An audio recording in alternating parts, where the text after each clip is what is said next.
There isn't much in this world I hate. Big bag bitches though, let me tell you, mate.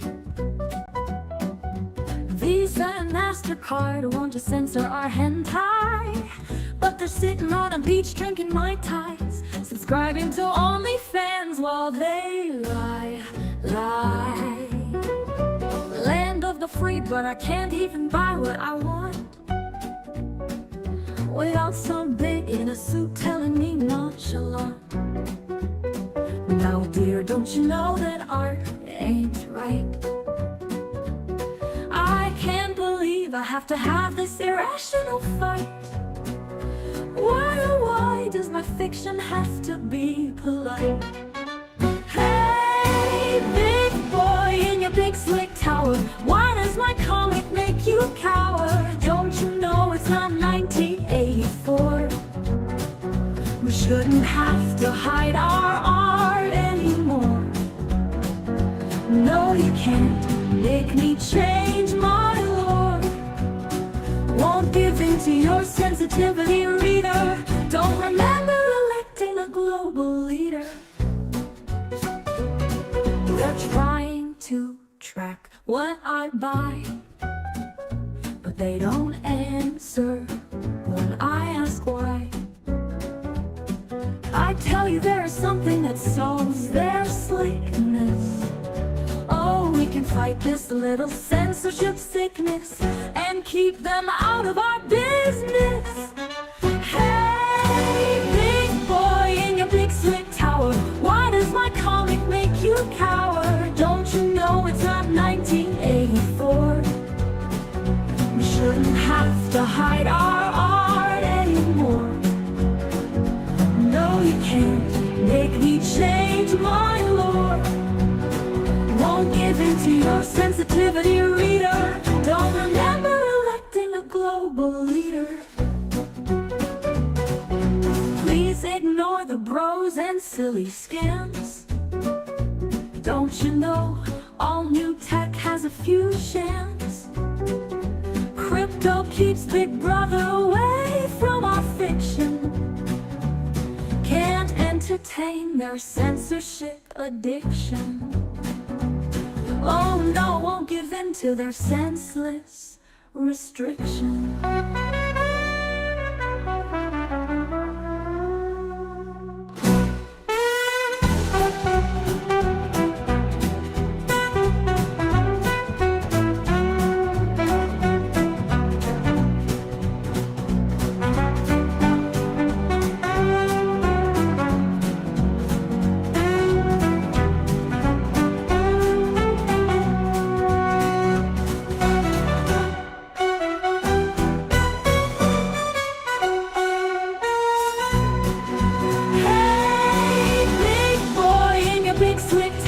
Why does my comic make you cower? Don't you know it's not 1984? We shouldn't have to hide our art anymore. No, you can't make me change my lore. Won't give in to your sensitivity, reader. Don't remember electing a global leader.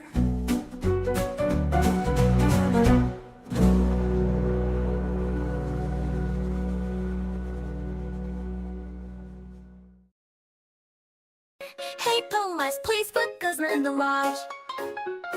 I know he's a bit of a coconut head, even by noon he's still in bed. But he's a boy Guzma, and he's not sus at all. Put the coconut head in the lodge, share a cup of hot chocolate with my boy. He's all island meat, no soy, just wanna sit by the fire with my Guzma, please don't break that. Look, I know he's not perfect, never got that first place award. And when anyone talks he's really bored, maybe he's a little rude, but he's number one in my heart. Put the coconut head in the lodge, share a cup of hot chocolate with my boy. He's all island meat, no soy, just wanna sit by the fire with my Guzma, I'm being serious, please don't break that.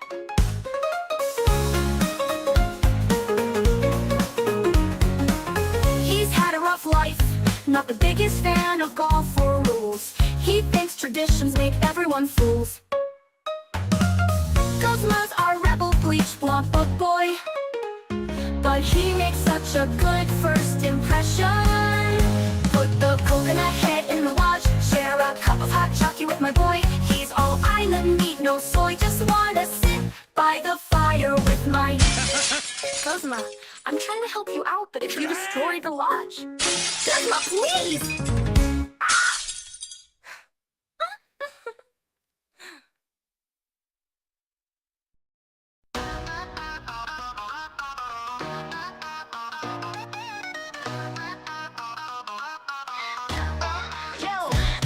Me a picnic, but I'd be fine if Senpai didn't notice me. A chef detective serving up cold facts, yes sir. Got the aggro management on my aggressors. No time for you culture vultures. Too busy looting up my favorite professors. Got that uru cringe like food, worshiping my waifu. Rather spend my time painting holo licking ice cream. Now we investigating an international crime scene. Rather simp on my sensei. All you crazy cat ladies getting in my way. Committing war crimes and rim worlds on the back burner. Now I gotta be a goddamn researcher. This timeline got a little wacky. Rather get a fancy isekai. Take me to the sky, wipe my mind, set me free. Be my slime girl queen, let me be man kissing yaoi dreams. I'm just a basement dwelling meme.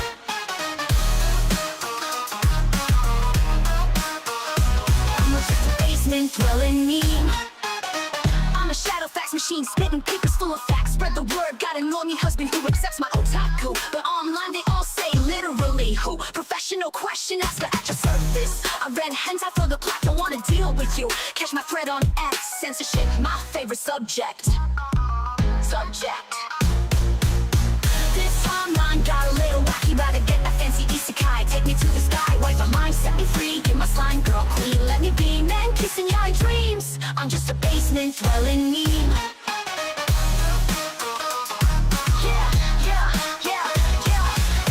Being told how to write, being told what to read, what to watch. Why are my imports feeling written? And in the USA, ain't none of this is what the characters say. Translate, screw your localization. Now I gotta put all these lies on display. Can't make my tier list, not when these scammers exist. This timeline got a little wacky. Rather get a fancy isekai. Take me to the sky, wipe my mind, set me free. Give my slime girl queen, let me be man kissing yaoi dreams. I'm just a basement dwelling meme.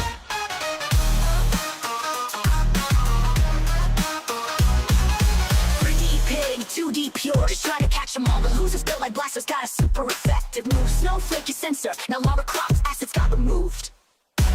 These people thinking companies can have a pretty pro tag. Give the gamers what they want, fan service approved. Jago Fizz is still the best. JRPG's not the West. Rather spend my time painting holo licking ice cream. Now we investigating an international crime scene. Rather simp on my sensei. All you crazy cat ladies getting in my way. Committing war crimes and rim worlds on the back burner. Now I gotta be a goddamn researcher.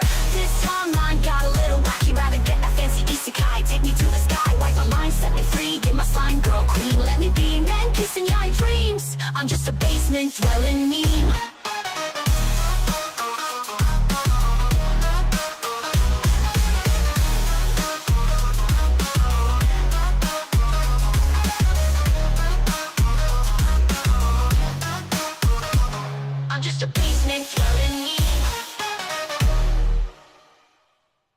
Well, my homies, it's another week, and that means it's another episode of, oh shit, I shouldn't have my browser opened right now. I should really get a separate computer for streaming. There we go. Hello, chat. Hi, how are you? The whole stream in the last 30 minutes is now completely changed, and we're gonna go ahead and open stream up with the reason why I look like a hot mess. So my dog had a moment of infinite wisdom. My dog caused me to fall down the stairs, and the whole right side of my body is in a tremendous amount of pain. A year ago, the very same dog who just tried to kill me on the stairs, she broke my foot, my right foot. And so I've fallen down the stairs. I did a really awkward slide on the foot and then proceeded to land on my butt. Luckily, not the spine this time. But basically, I mucked up the right side of my body. I can no longer move my ankle side to side. Very cool.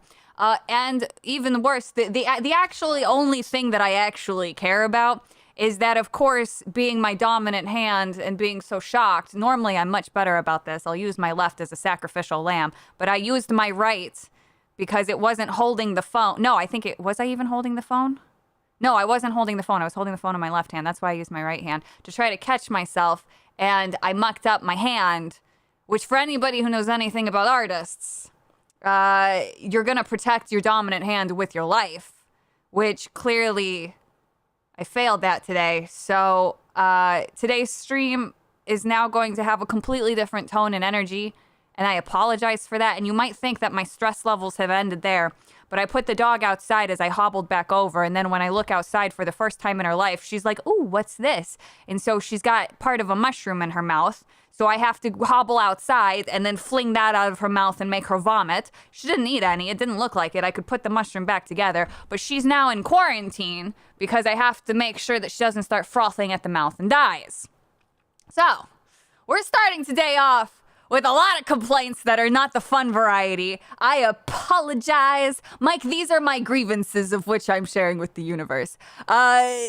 So I apologize if perhaps I might wince in pain or make more noises than usual. The Egyptian feet have not been compromised, luckily. I managed to do most of the damage to the middle of the foot, in the back of the foot, and the ankle. So the toes are fine, thank God. I might eat the dog at this point. I won't. I love her to death. But look, natural selection, all right? If that kicks in with the mushroom, for the moment, because of my hand, I wouldn't be upset. I'm just kidding. I'd be a hot sobbing mess. I couldn't even joke about that. Yes, Great Dane Husky mix. Oh my God. Yes, you know the joys. We got some lovely tipperoos here. We're starting off with Savvy's Trumpy Trout. I really hate this one. Hi, Savvy. Hope your dad ain't watching. Ha ha ha ha ha ha ha ha ha ha ha. Thanks, guys. Now my parents really can't ever watch my stream. Thank God, though. I never gave them links. When I first started doing the podcasts and the YouTube shows, I would tell them what I was doing, but I presented it as like I'm talking about serious things and work and stuff like that, and they're just like, I'm sure. And now, of course, if they were to watch anything that I do, they'd be like, that's work, really? That's work? Thank you so much, Villa Idiot. Very fancy. Thank you for the $4.99. Sorry if you answered this already, but since I think you said you like Digimon too, have you played Survive? And if so, what'd you think of it? I did not. Survive is their newest one that actually got really good reviews, isn't it? It's the kind of like Viz novel-y style with the characters that pop up and things like that. It actually looks really interesting, and I need to play it. There's a lot of things on my list. My goodness. Ketkrut. I hope that's not a racial term.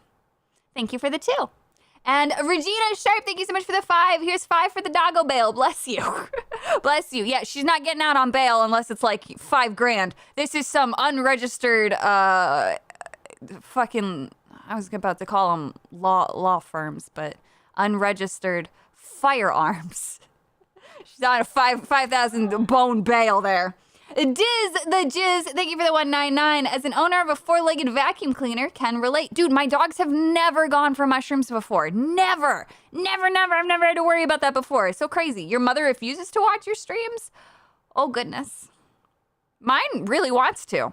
Mine would love to see what I'm doing, and I just can't include my parents in anything creative. Actually, so fun fact, we're going to start with a little story. My mother used to occasionally take a look at what I was drawing, and she'd say, "Why don't you draw someone happy? Why don't you draw pretty happy girls for once?" And I'd look up at her and I'd say, "Why would I do that when I'm always happy? I want to draw something different from what I feel." And then she'd look at me and she'd just go, okay, yeah, or you could just draw happy, cute things. Blood and gore! And we have my father to thank for that. Yes. Mastigo, thank you so much for the 5. White girl stream turned into a toxic, abusive relationship. Sorry about your injuries. It's okay, though. We like listening to girls in pain. I think we all do. I think we all do in a sense. That's why most female associated things are typically with females screeching. Very funny. Very funny.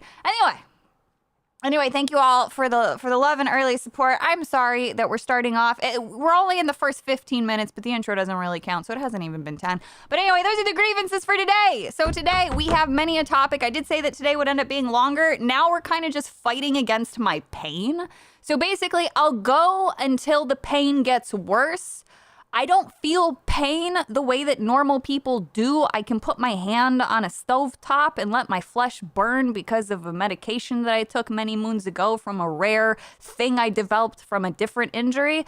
But boy, do I am hyper aware of everything that happens in my hand, just so that way we're all super clear. So if I start feeling a little more tingly or a little bit more sore in the wrist, I will have to have a panic attack and go freak out. I'm just kidding. I won't. I mean, I will because it's my right hand. And what am I going to do without my right hand? I mean, yes, I'm ambidextrous, but my left hand isn't as good as my right hand, all right? It can draw, but it just can't draw that well. I'm working on it, though. I'm working on it. Savage Trumpy Trout, I hate it. Thank you for the 2. Invite Epic Mike over. He'll take care of the dog. At this point, I'm willing to trust him with the dog. Vampire Savvy doesn't feel pain unless it's center garlic related. True.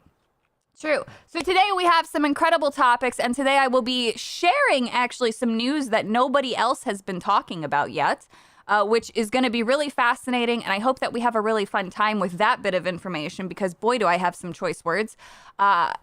It's going to be spicy. It will be very spicy, but we are going to start off with some fun stuff, some kind of good, positive, uplifting news. We'll talk a little bit about the Pokémon leaks, but we're not going to talk about it in a way that I think any of you are actually expecting. While not surprised at the way that the internet responds to certain things, I was a little bit more surprised that people were not mature about certain things. How dare the internet not be mature? Very crazy. Are we going to pretend that Savvy was talking about drawing with the left hand? Right hand monologue. Of course. What else would we be talking about? Gross. Oh, man. But yes. I want to start off with Thomas Mahler's tweet. So this came out yesterday. Thomas Mahler is, of course, the creator of Ori, which also does have a follow-up game, and the name is not on the tip of my tongue right now because I'm an asshole.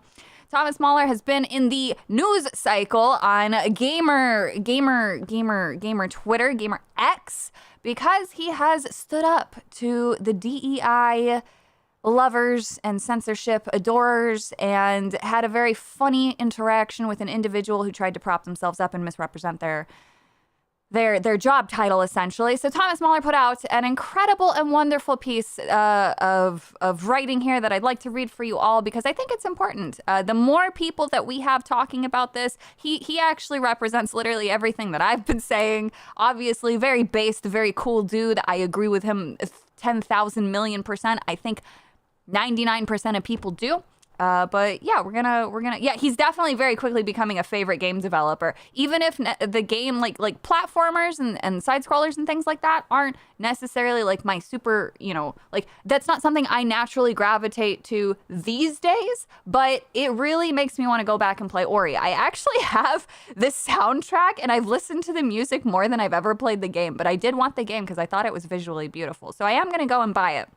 Whether or not we stream it, I don't know. There are some games, some things, how do I explain this? There are some things that I do enjoy experiencing on my own, and somebody who has this kind of mindset, who I can see this and, kind of relate to the way that their creative process works, something like that I really want to experience kind of like on my own without having to worry about commentary or things like that or looking too goofy on camera because I am a very animated individual, and sometimes maybe I don't want to necessarily always be animated in my line of thinking. So sometimes I look very boring when I'm like super locked in. I don't know. It's a weird way. Yeah. The same way with narrative heavy RPGs. I think so too. I think that's where it comes from. Like you really want to appreciate everything in the narrative, especially now having a little bit more context to Ori.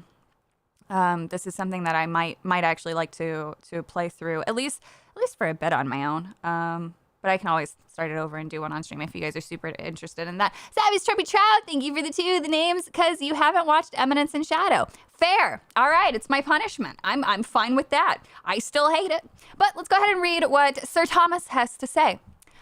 I'm still every now and then getting questions on whether we force DEI stuff into the games we're making, so let me be clear once and for all. Absolutely not. I find the entire approach perverted. I'm an artist. I would rather quit than have someone else tell me how we should do our art. That would make a mockery out of everything I believe in. I've been very much outspoken on how I feel about consulting and still very strongly feel that if people haven't lived the process and don't have to think about the issues at hand 24/7, they will always deliver worse work than those who do. When it comes to the stories we're telling, I always approach it from a human angle first and foremost, and let the story tell me where it needs to go. If it tickles me to have a gay character in our story and I feel that the character would be fascinating, then I will push for that. But I would never make a character gay simply because some outside party told me that's the hip thing to do, and so we might face backlash if we don't. Art fundamentally doesn't work that way. Everyone has stories inside of them that are based on experiences that they went through in their lives, and to me, what elevates art beyond just craft is when you've reflected enough to know who you are, and then let those stories out because those experiences that you have lived through are most likely experiences that other people can relate to that will speak to them in a profound manner, because they're real. Ori and the Blind Forest in many ways was about me reflecting on what it was like to see my father dying of cancer when I was 10, and being grateful to my mom. Wisps, on the other hand, was written when we all started to have kids in the studio, and imagining what it would be like to have a kid with a disability. I wrote the first draft of No Rest for the Wicked quite some time ago, and that also came from a very specific place. I hope that clarifies it for everybody. I've had to learn the hard way what it means to be an artist, and I've never let anyone take that away from me. This is such a beautiful and well-crafted just thought. And it comes from the heart, and you can tell it comes from the heart because he's speaking both from personal manners and what creativity means to him. You can tell that there's no bullshit here because he's somebody who has embraced the concept of imagination to its fullest, just like most of us have. The fact that he also shares this a little bit more kind of gives an interesting insight. And so for the people who have played Ori, does it change the way you view the game? Do you understand that concept of innocent grief through the way that he told the story? I'm not sure, but I really look forward to trying to find those parallels and see how emotion is handled in characters that aren't human, because that is where empathy would then reign the strongest. There's no longer a conversation of, oh, it looks like me, so I'm allowed to feel. No, it's being able to empathize with something because the pain that you felt at one point in your life is the pain of the character, and the talent of the writer to be able to convey that in ways that make you feel something. That, to me, is the essence of storytelling. Stormburn, thank you so much for the squiggly 5, for Thomas Mahler for his epic burn on everyone's favorite Kotaku hack. Oh, yes. Stephen DeLeon, thank you so much for the 2. Greetings, old piss hands, Asmund Savvy Gold. Bless you. Bless you. Now, obviously, I agree with this. This is the whole point of being a writer. It's not just your lived experiences that help shape something. It's also more than that. The things that you experience and the pain that you go through, that is what makes a character. It's not the arbitrary notions of the character, like skin tone or eye color or hair color or disability or how ugly they are or how pretty they are. How compelling of a character is it? Because without that compelling notion, then they're just a hollow shell. Then they're just something to look at, something in the background, something there, something to move dialogue, a piece of the program. Without something compelling and something interesting to latch onto, which is where so many artists and writers are struggling right now in AAA. You know, without that, then people aren't going to show up for that story. How can you have a story without a proper narration, without some form of empathy, without something to connect with, without something that's trying to actually convey something? So didn't Pixar do exactly that for most of their history, making us care about non-human characters? I mean, yeah, exactly. That is the essence of storytelling. that right there, if you can make someone care about a toaster, that is a good storyteller. If you can care about a candelabra, if you can care about a fox and a hound, things that aren't human, you've told a beautiful story. There are stereotypes, archetypes, and tropes and things for a reason. They're not all inherently bad. They are the foundations of building stories. When we have the trope of a forlorn lover or the scorned woman or, you know, the jaded bad guy, when we have those kinds of tropes, it's because they came from successful storytelling. It's because they are plot points that are relatable. The pain that we go through can then be put into extreme elements in fiction, but that basis is still there, which is super, super important. What matters is, and so the other thing to consider as well, when you're doing storytelling through games, is the game fun? So if you do not have the foundation of a fun game, then everything else really won't matter at the end of the day. That is the biggest part for video games, but speaking on it from just a storytelling point, all the other points then come first. But with video games, because it is active participation in fiction, obviously you need the game to be fun. Without that, of course, it's not going to go anywhere. So naturally, though, he did get mostly, I think all of this was actually like 99% support, which is so good to see. So good to see endless support. Here's my comment. He and I just had a little funny back and forth. Brings up, you know, how can Shakespeare write such compelling female characters without being a female, without having lived female experiences, according to some people. But the reason why all of that is important is because we're going to segue into my conversation with Igor. So Igor is an interesting character. So obviously all of this kind of stemmed from CD Projekt Red.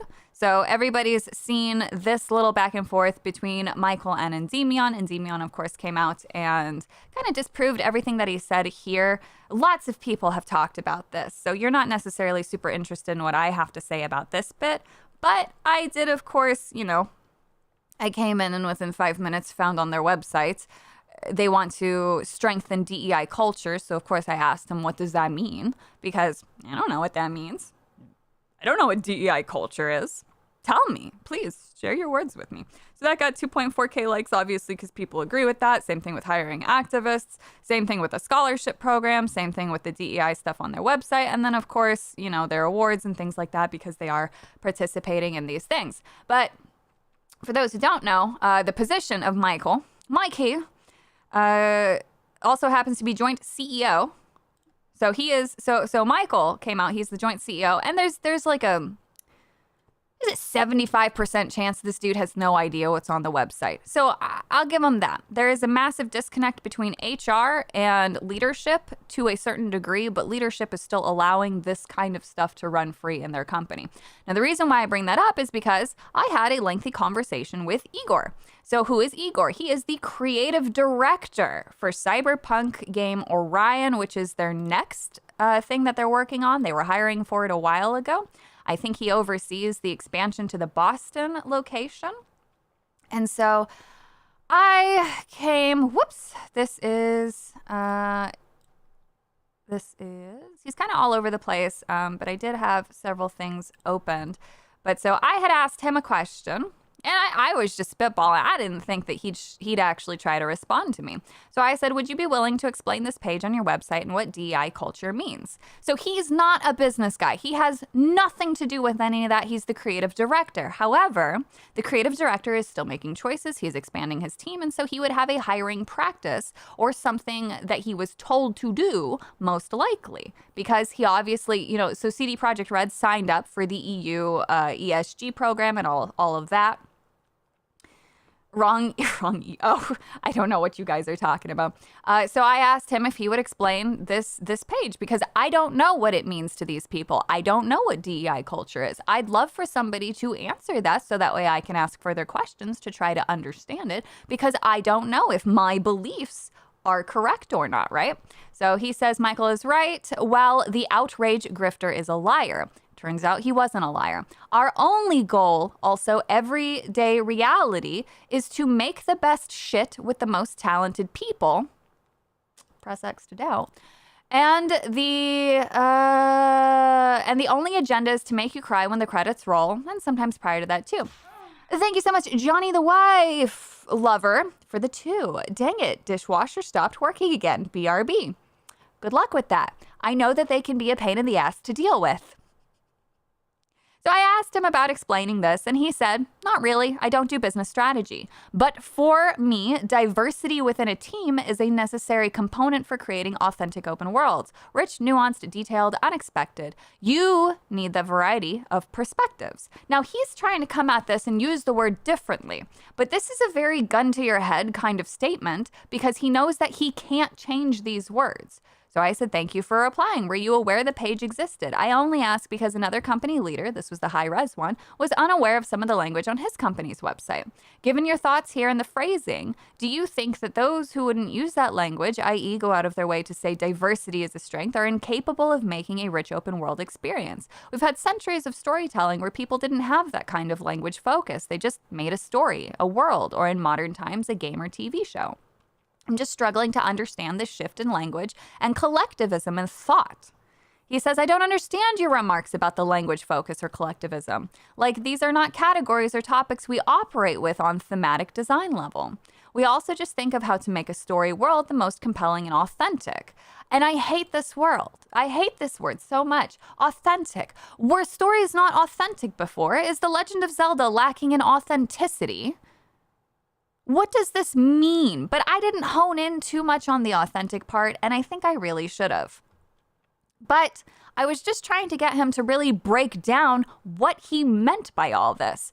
Sorry, I'll try to clarify. You mentioned your personal experience that you need diversity to create a rich open world. You then step away from personal language and use the you, and you need to have that variety of perspectives, as if now speaking to people about the belief, and it creates a sense of projection, that it is no longer about you, but a statement about how to achieve an open world. There has been a shift in language in the business world since about 2016, and an emphasis on highlighting diversity as if it didn't already exist, and it goes hand in hand with DEI practice and culture, which encouraged by ESG is a form of scoring a company to assess investment risk, which has nothing to do with the product story or whatever's being sold. Do you believe that a team that lacks a focus in diversity is incapable of creating a rich open world experience? How do you quantify that diversity, and what is it specifically impacting? Of course, unfortunately, he doesn't really answer these questions. Others can build teams and create whatever they like. Obviously, I'm talking about my team and my approach to create a world like Cyberpunk's Dark Future of the USA, a country of immigrants, world's melting pot. One needs artists and designers from all walks of life. And then he also says, explaining what narrative, world building, and story design are and how they are impacted by a variety of perspectives of diverse group of people is material for a GDC lecture, not a Twitter post. He doesn't have Twitter blue. He doesn't want to spend all day typing. But we do have a lengthy back and forth, so I can understand this, but it's not that difficult to answer these questions. So, following up on here, I said, could you give an example of someone you consider diverse, adding diverse suggestions that aided in the success of CP77? Now, I did not actually mean for him to give me a name. I could have worded the question better. What I specifically wanted out of this was, okay, did you have somebody on the team who's missing a leg?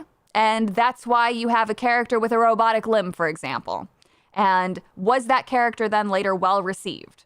That kind of thing. That's what I was looking for. I did not want him to give me a name, which he thought I did, and that's on me for not being able to mention that. So there was another thing on here where I specifically state that. I think it's I know I specifically mentioned that against him.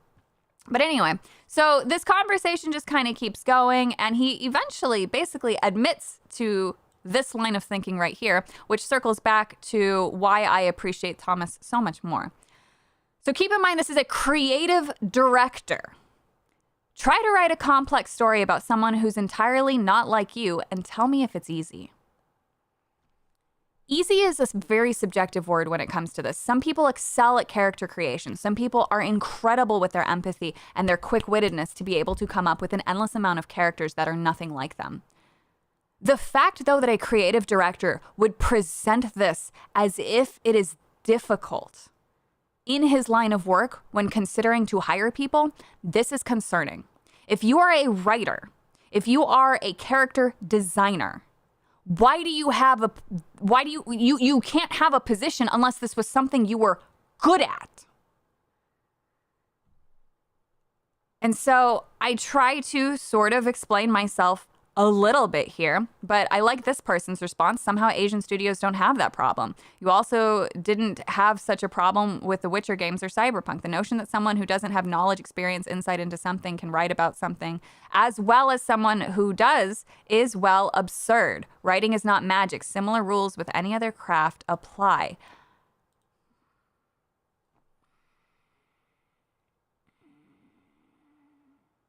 He then continues, by this logic, book authors should only write characters that are exactly like them. Somehow they are able to write different characters from different cultures, races, and genders and make great stories. It's not an 0-to-1 thing. Sure, anyone can try writing anything. It just takes more effort, time, research, and is more prone to falsehoods. Why not minimize the risk if I can?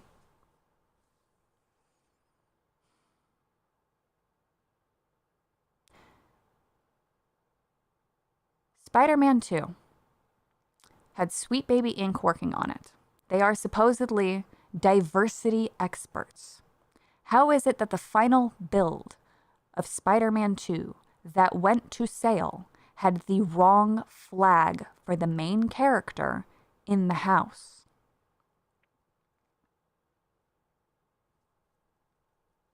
This is a creative director. This is a creative director stating that somehow hiring activists minimize risk.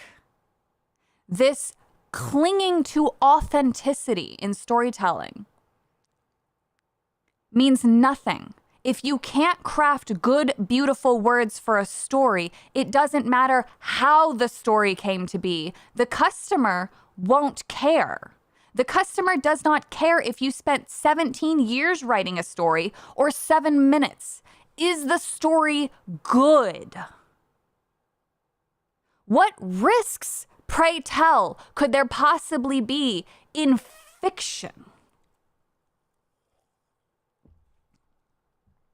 Honestly, Savvy, I don't see the issue with merely reducing risk, because what he's trying to claim in the context of this entire conversation, he's not reducing risk. He doesn't actually believe anything that he said, because otherwise he wouldn't have a job. What he's stating is that people are incapable of making characters different from them, and thus stating he has to have an insanely large team to tell a story of, say, a handful of characters. That is a money risk. That is a money sink for a company. This is an individual who has no idea how to be a leader. There are no risks in storytelling when it comes to fiction in that sense. You either write them well or you don't write them well, and that's it. It's not a risk in that sense. And if you're unable to write a character that is different from you to the point of needing somebody else because you're incapable of doing basic research, like, there's no excuses in 2024. I could imagine in the 90s, perhaps you want to write about World War II. You can't just go easily get that information right next to you within 5 minutes back then. Today you can. If I wanted to write a story about a British girl who grew up in Knightsbridge, I can go do that. I can get a live map feed of Knightsbridge. I can get all of the business history of every business that's ever been there. I can get a capturing of the smells through the name of the bakeries and their top products. I can capture the traffic by looking at traffic trends. I can look at the type of people and the demographic that has changed over the last 50 years, all within 10 minutes. That's why this is a very silly thing. Alfonso, thank you so much for continuing your membership. What, risk of losing his job? This sounds like a person who is under pressure from the higher ups. Absolutely. Absolutely, yeah. So in the context of this conversation, it's just an asinine thing to try to impose. Like 7 other times in the thread, it's entirely possible, just more time consuming and prone to mistakes. But none of you want to hear it because your argument falls apart. The only argument that's fallen apart here is you. You are literally saying, don't hire me. I'm incapable of telling a story. Writing is easy, folks are either really ignorant or hubristic. You know what else is easy? Dancing or singing or running. Anyone can do it. Doesn't mean you're good at it. Anything good is hard to achieve. The first time I agree with him. The very first time that I agree with him. But it's not about just instantly becoming good at it. You take time, but to discredit a writer simply because they didn't have a lived experience, that is a very strange thing. And he didn't seem to grasp that. Very, very odd. Now, the big thing though, Jesus Christ, I didn't realize how many people had actually come back to this and commented and read through all of these things. Very, very, very funny. But the reason why I'm bringing this stuff up is because he made another important tweet. And this right here is exactly why the next Project Red game is probably not going to be very compelling narratively. Almost everyone is new here. We're starting a new studio in Boston. Now, Endymion mentioned how all of their previous top talent left, or was fired, or went on to do their own thing. They had a big hiring push. The reason why the activist writer was hired is because he was looking for new people, because they needed more people on the team. Almost everyone is new here. The people who made the original CD Projekt Red, who told the original stories that we all know and love, they're gone. They're gone. So this is a red flag to me, based off of everything he said. If we read through this thread, it's quite lengthy. So it starts with this individual, why did you hire Mary Kenny, which is the activist who's a little bit crazy, who's gone through and ruined games. Thank you so much, Sergi Bernigard, for the Canadian 5. Is he saying that it can only be good if you hire people that of that intersectional group? That's a way to say you're creatively bankrupt. Exactly. Exactly. That's essentially what he's saying. Because technically, every writer's room is already diverse in thought. Every single person has a unique lived experience that does not mirror anybody else. You can have 3 black men in a room, and each of them will have completely different lives. They will have moments where, of course, they can come together and share similar experiences. But at the end of the day, each and every single one of them had different thoughts, different emotions, different experiences, and different things that shaped their worldview. That is all. That is diversity to me. That is what actual diversity is. You can have a room full of Asian men, a room full of white women, and every single person will have a unique experience. So this concept of you have to have lived experiences and diversity or whatever on the team, he's only doing this as corpo speak. He doesn't actually believe it, obviously. And if he does believe it, then he's creatively bankrupt, and he should not actually be in charge of anything because he doesn't have the lived experiences of a woman to oversee the character creation of women characters. He can sit there and say, well, I'm just in charge of it, but I hire a woman to do it. Well, how do you know then if it's going to be good or not? You clearly don't have the lived experiences to decide whether or not her experience is valid to the storytelling, because the story you're trying to tell is not based off of your lived experiences. Oh, look at that. You don't want to put effort into researching something. Jesus Christ, man, that's half the joy of creating and getting inspired. When I go and I look up Chinese mythology to create a brand new religion for an entire world that doesn't exist, I'm learning something. I'm expanding my mind, and I'm gaining insight to a different way of thinking, of writing, of what people believed back then. And there's something inspiring about that that infects you, or at least it should when you truly love the creative process. You should not ever once in your life as a creative individual say, I can't do that. You should be saying, how do I do that? How do I, personify, and how do I bring to life all of these things and these feelings? And how do I do justice to the things that inspire me? You should never be looking to necessarily outdo something like the way that modern Disney is doing to Star Wars, where they say they want to make something better than the original. You shouldn't be doing that. You should be inspired by what came before, and you should be thriving because of that inspiration, because you go and you research the characters and you say, okay, how can I put myself in that character's shoes for 10 fucking minutes to decide what choice they would realistically make? That is part of the fucking joy. I do not clean my hand with pee. God damn it. I'm sorry. It's just, I just genuinely feel bad for anybody who does this and who believes that you have to be in a creative box of sorts. I hate when somebody is told that they can't do something, that they're the wrong person to tell this story. It's so asinine to me. I was once told, and the reason why I was so shy for so long in my 20s, especially despite the encouragement of my viewers and everyone around me, my parents used to tell me, well, that job line isn't for you. That's for the people who are more talented. That's for the people with connections. You will never make a living off of your art. You will never make a living off of storytelling. You will never get to do these things. And that's why you need to go into biology. That's why you need to have a normal degree. That's why you need to go and do these other things. It's fine if you want to do it on the side, but do not make it your focus, because you will not succeed, because you are not that person. That fucked me up. So I know what it's like to be told that, but I didn't let it put me in a box. I'm still terrified to share things. I spend all day drawing and I still get scared. I have literally been a commissioned artist for 10 years. It's been more than 10 years now. I'm 33. I started at 21. It's been more than 10 years that I have been able to make a living selling art, selling words, selling creativity. And it pains me when somebody else tries to put people in boxes, saying that they cannot tell a story. Every single person can tell whatever story they want. That's the beautiful thing of creativity, of imagination. If you want to tell the story of a psychopath, do it. Go. That doesn't, who cares? Who cares if you've never killed somebody?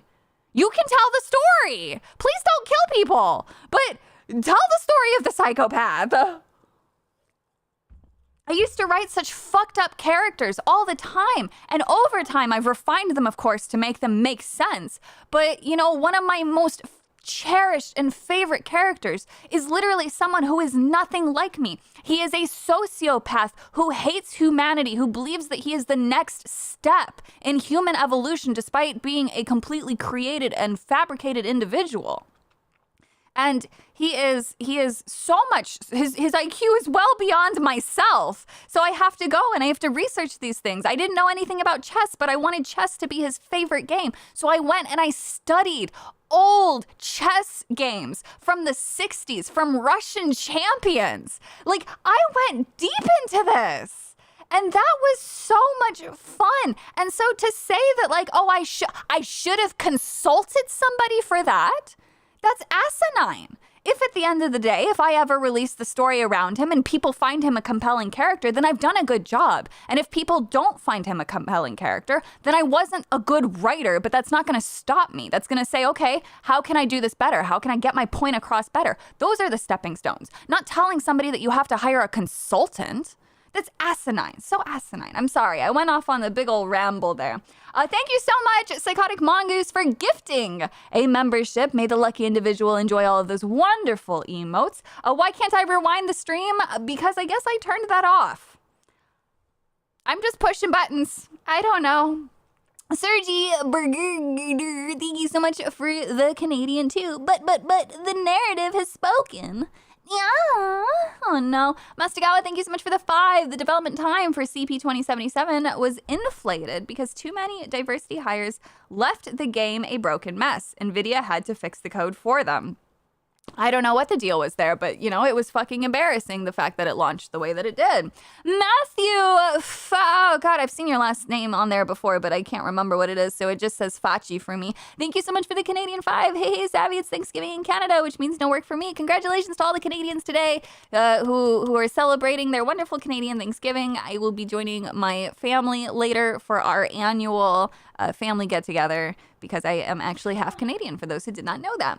Oh my goodness. Thank you so much, Regina Sharp, for the 20.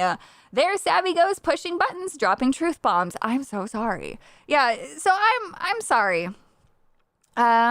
This was a funny exchange right here. Igor says, because Mary is a fantastic and talented writer. So talented that she left the project she was in the middle of working on it. Yeah. Yeah. You're just making assumptions. Where is there political activism in our game? Specific example, please. It's all over your website. It's true. It's not necessarily in the game. Unless you want to call the fact that it launched poorly that, maybe. But I don't know.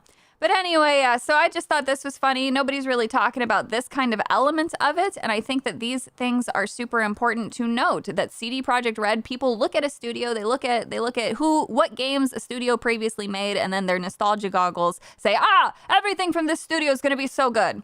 Every single new title, especially in the last 10 years and the following 10 years, should absolutely be treated as if it is a brand new game coming from a brand new studio. The reason why is because then you start getting hype, and then when the quality inevitably does suffer, because at some point you can't just keep making bangers. But let's say in this case, people end up pre-ordering it because it's CD Projekt Red, and they're like, they made The Witcher 3. Cyberpunk ended up being good at some point. The anime saved it. Luckily, it bought them time and got people more interested in it. But not only did they have a disastrous launch, but it's all new people, which means it's going to be a completely different writing style. It is not going to be set up the exact same way as the things that you love. Wait, after all his new thread and talking to people, he came back to reply to yesterday's post. Did he? Oh, wait. Yeah, I think he did. And then he's got a new tweet. He's got a new tweet today, which this shows, I don't know if it's willfully not understanding, once again, what the complaints are, or if somebody put a gun to his head and told him to type this. I don't know, but this is where I struggle with people, because I understand why he said what he said. And obviously not everybody wants to type novels like me. Not everybody is going to realistically do that, and not everybody wants to consume novels that I write. The reason why I don't ever use the word woke is because it means nothing. The reason why I never say we don't want politics in games is because that's not actually true. What it means is they don't want politics using games as propaganda. You can have incredible politics in video games. In fact, lots of video games have politics in them. That's not the problem. It's poor writing, bad gameplay, and using it as a platform of propaganda instead of creativity. That's where people are upset. But let's read his insightful words today. Cyberpunk, first and foremost, explores various systems of power, individuals' place in those, compliance and resistance, as well as how technology amplifies our desire and fears and can both be a tool for agency and oppression 24/7. 2 out of 7, I'm sorry. Projecting contemporary culture war woke, non-woke bullshit on Cyberpunk is pointless. It's a post-identity world that engages in identity politics. I clicked on it, sorry. Bodies are irrelevant, but they were so relevant that you had to call them type 1 and 2. You also had to put a restriction on certain romances in a binary way. Interesting. You can shape, modify, and even switch them. Become a man, a woman, you mean type 1 or 2. An animal, a robot, a ghost, anything in between. No one cares, except a lot of people cared, apparently. What matters is one's relationship with the system of power, their place on the socioeconomic matrix, and to a lesser extent, relationship with technology. It is a materialist universe searching for its soul in a materialistic world caught in an exploiter-be-exploited spiral.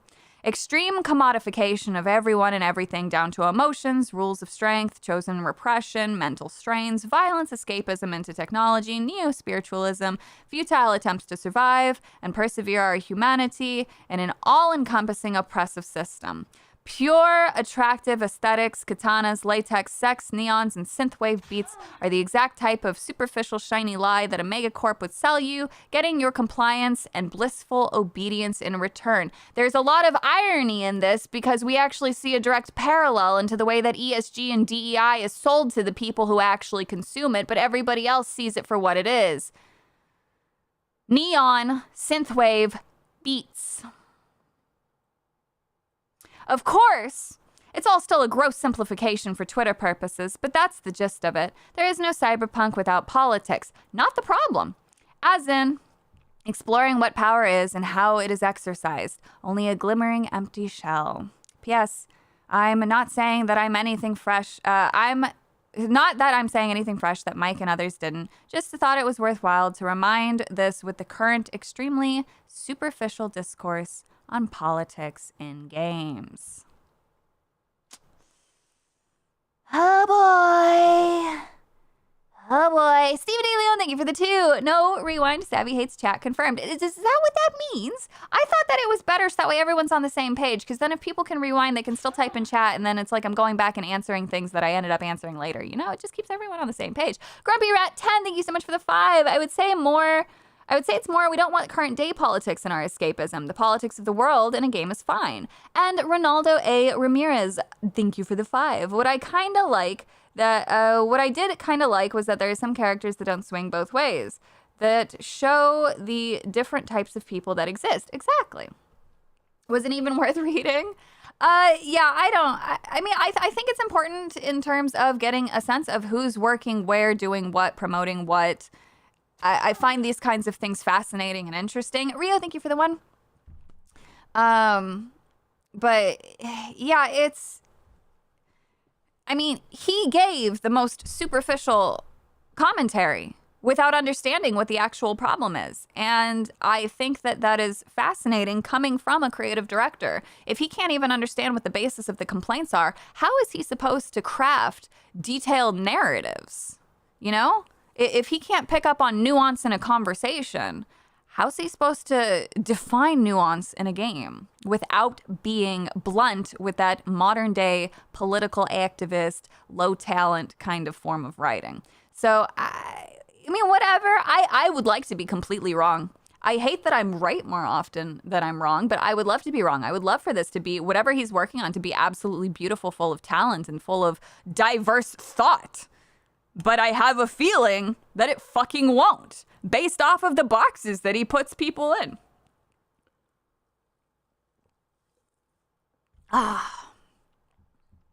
So I'm not overly...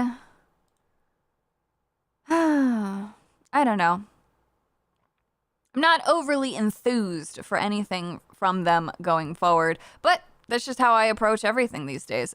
Consumers and their money, they are earned, they are not owed. So hopefully they learned from their previous launch. I think that they still have that issue. And I wonder if, based off of that launch, that's kind of why they did the ESG dive and got some more investors and things like that, because they know that people won't necessarily pre-order a game. Rightfully so. When you have a bad launch, you shouldn't have more pre-orders. People would naturally want to wait. I also think pre-orders kind of are stupid. But that's a completely different conversation. Witcher 4 will be Ciri. She will be gay, calling it now.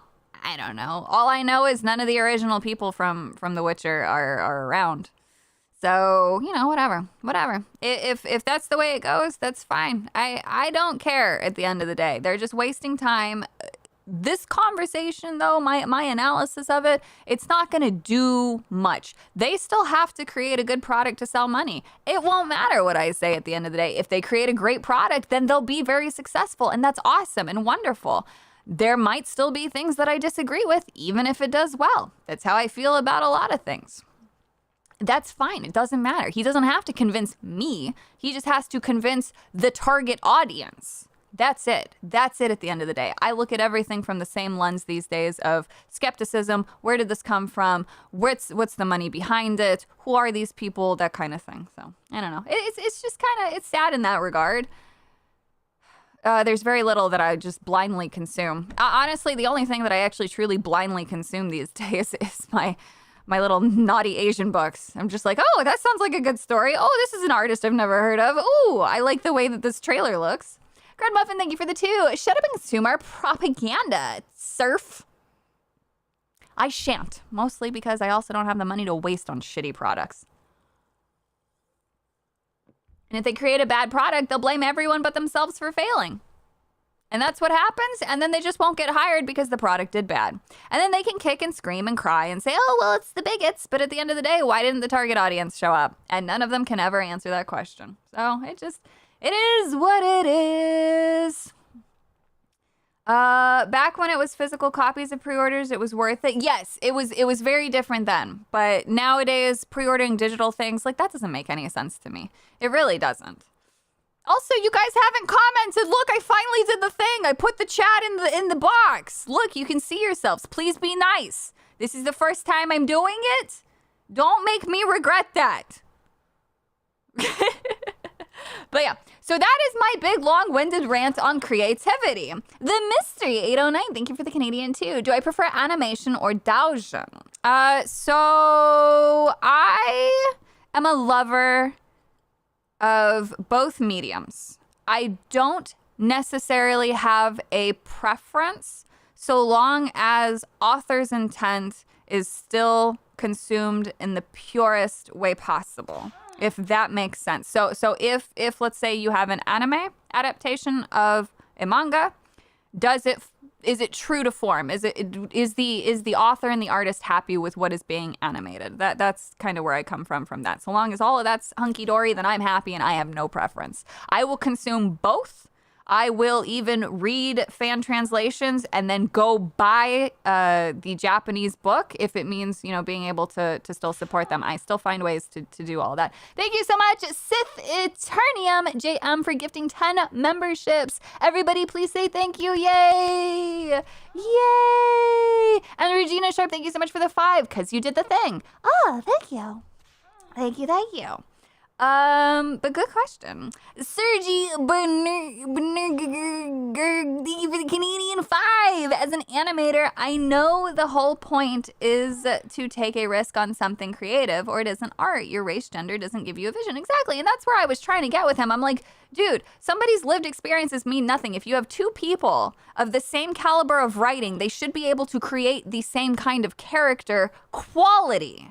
And he didn't really seem to understand that. It doesn't matter if somebody can do it faster simply because they're speaking from experience. Sometimes that experience can actually make you pretty narrow-minded. You may not consider everything else going on in a situation because the way that every single person handles situations is also completely different. If anything, you should actually have probably 5 people with the same experience, the same thing that they all went through, and they'll give you literally a completely different outcome. They might have similarities in their story because psychology and trends still exist, but each individual still experienced it differently. So that experience doesn't make the person a better writer. If anything, being able to actually, somebody who researches, somebody who's able to create compelling characters completely unlike them with zero shared experience, if they're able to write that kind of a compelling character often, that is a better writer than somebody who's only able to write about one fucking thing. What the fuck? What the fuck? Come on! I don't know what to tell you. Thank you so much, Master Gawa, for the 5. I can overlook propaganda if it's good. Very true. Remember the government issued generic American male show? D-Day Cobra loves it. Yay, Joe. I have no idea what you're talking about there. Yo, what? Wait, is that a thing? I don't watch American TV anymore. The most I watch out of America is Gordon Ramsay. I will consume anything that man makes. But other than that, there's nothing new that I have watched that is American made. Oh, G.I. Joe!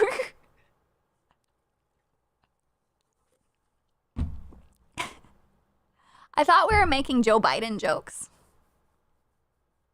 Look, I'm not all mentally here. I told you, I'm in a lot of pain. This is gonna be one of those moments. Benjathan Snurdykins, thank you for the squiggly too. Need 3 million people to write a damn game. Yeah, apparently. I guess that's why Ubisoft has 18,000 employees. Excuses. Yeah, it's fine. It's fine. There are, no, so I'm not saying that there's not good American shows. I'm just personally bored with it. I don't want to take any gambles, and I'm fine. I'm fine consuming literally anything else. I'm not missing anything. Regina Sharp, thank you for the 5. There you go again, using logic. I'm sorry, I can't help it. But let's get away from Igor for now. Oh boy, that's right. We've got some other things to talk about. We'll step on that one here in a second. What else do I have here? Oh, I just pulled this up to have it open, but I went and found it again anyway. So that's fine. We also have another butchering, thanks to localizers. Scratch Point Z put this out. Good, you can see the username. He says, Dead Demons Deconstruction has another scene vandalized by Crunchyroll's poorly localized subtitles. Domesticated pigs was changed to capitalist pigs. And a simple do your best to girl power. There was no reason to make these changes. And I'm going to tap the localization sign. I really need to have an actual sign here. Fuck localizers. This is stupid. This is vandalism. There was no reason for this change. There was a direct translation for the words, so why did they get changed? I hate these people. They are creatively bankrupt and will never produce anything of value, and I can't wait for machines to replace them, because then we only have to fight corruption at the base level instead of every step of the way. One less problem when these people go away. Oh my god. Wolfsbane, thank you so much for the 199. Is this gonna be a Goon's Basement all over again? We'll see. I'm in a funny mood. Oh man. You just tried to scroll Savvy's Twitter? Don't do that. Don't do that. Right now it's a little unhinged. Two's nose? Thank you so much for the 5. We need a Kabrutus-style DEI detected for anime manga. That we do. That we do. No cereal. No. We're not going to talk about cereal today.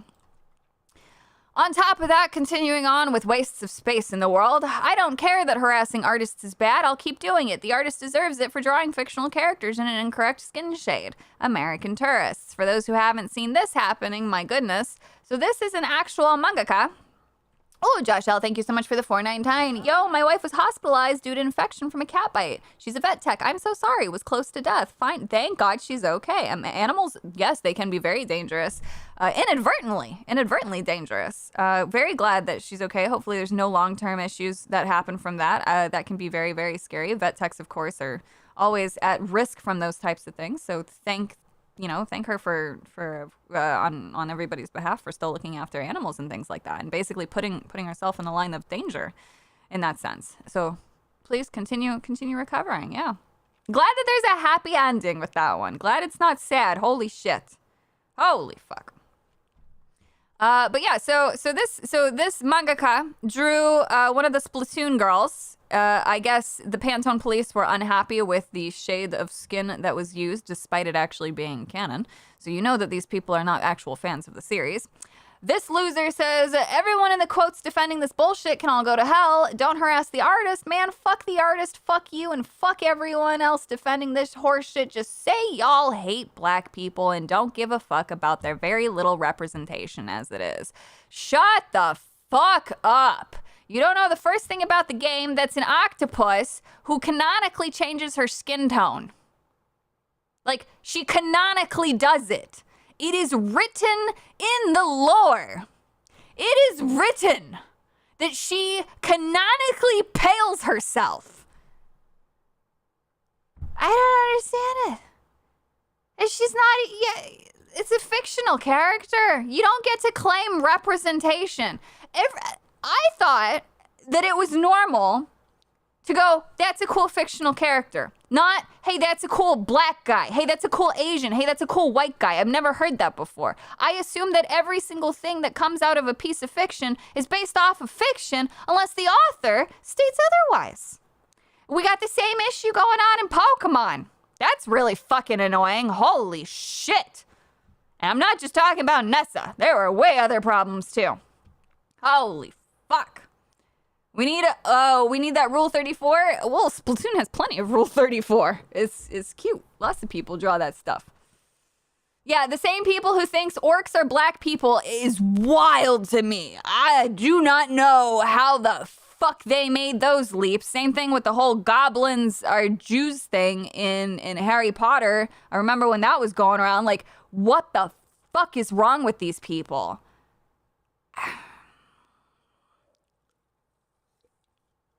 What the fuck is wrong with them? Actually fits bio, of course. So these are just more losers. But the beautiful thing that actually stemmed from this is, aside from the poor artist still feeling like they had to apologize, they actually gave a very funny apology, if you think about it, because this person's obviously a talented artist because they have a job being a mangaka. They said, oh, I'm just not good at coloring, basically. Like, they don't give a fuck. But the amount of support that came out after, the amount of people saying don't apologize, the amount of people like putting out an image that actually circled back in 2021 and seeing all of that and seeing normal Twitter actually defend it is the most heartwarming thing. I actually kind of was almost moved to tears at the amount of support that people have been getting. Because they're finally seeing this kind of terrible fucking shitty mindset that's gone on for so long. I've seen it. I've been subjected to it. It's the same thing. It's the same people who get mad at you drawing the wrong pairing or drawing the wrong thing or drawing the wrong tag or drawing the fucking problematic scene or not drawing something happy. It's so frustrating because they all come from the same fucking American and Canadian side of the terminally online internet, and some of my favorite fucking artists in the world have deleted their entire fucking footprint from the internet because of losers like this.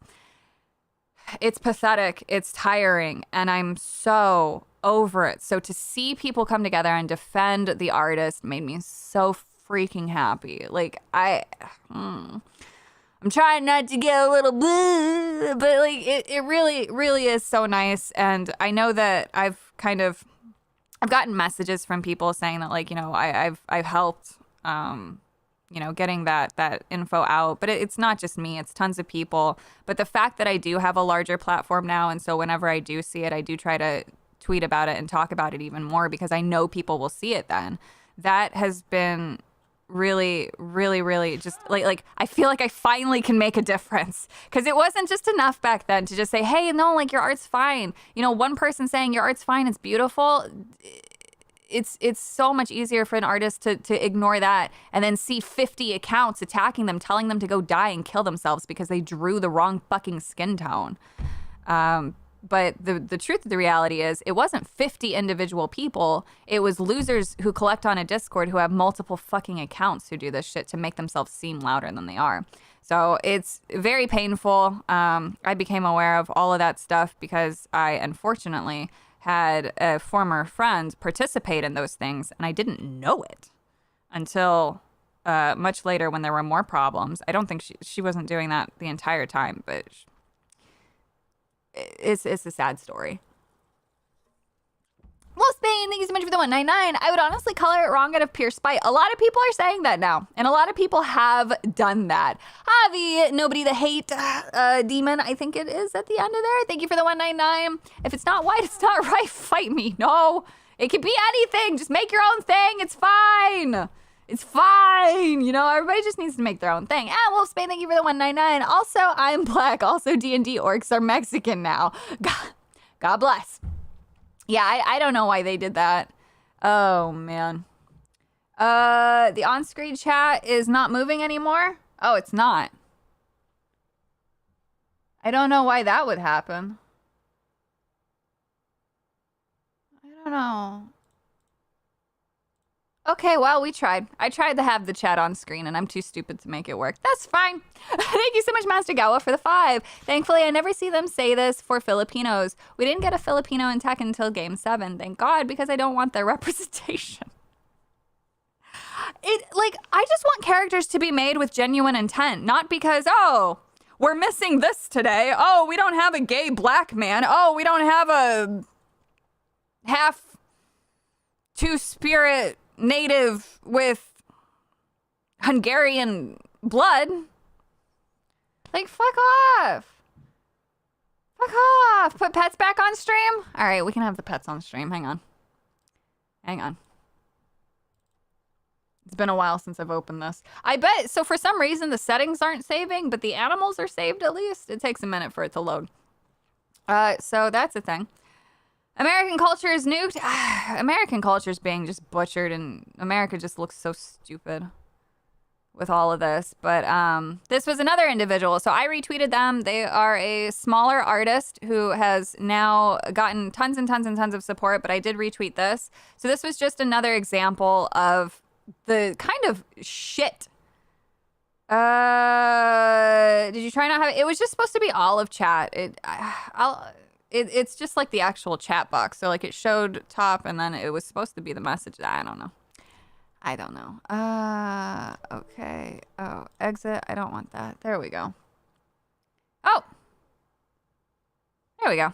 We have Mila and her puppy. We'll have that on stream today. Yeah, see, it doesn't have the food here. Okay, well, hopefully nobody starves. And then I have to go into options, general options, and then turn off the sounds. There we go. All right.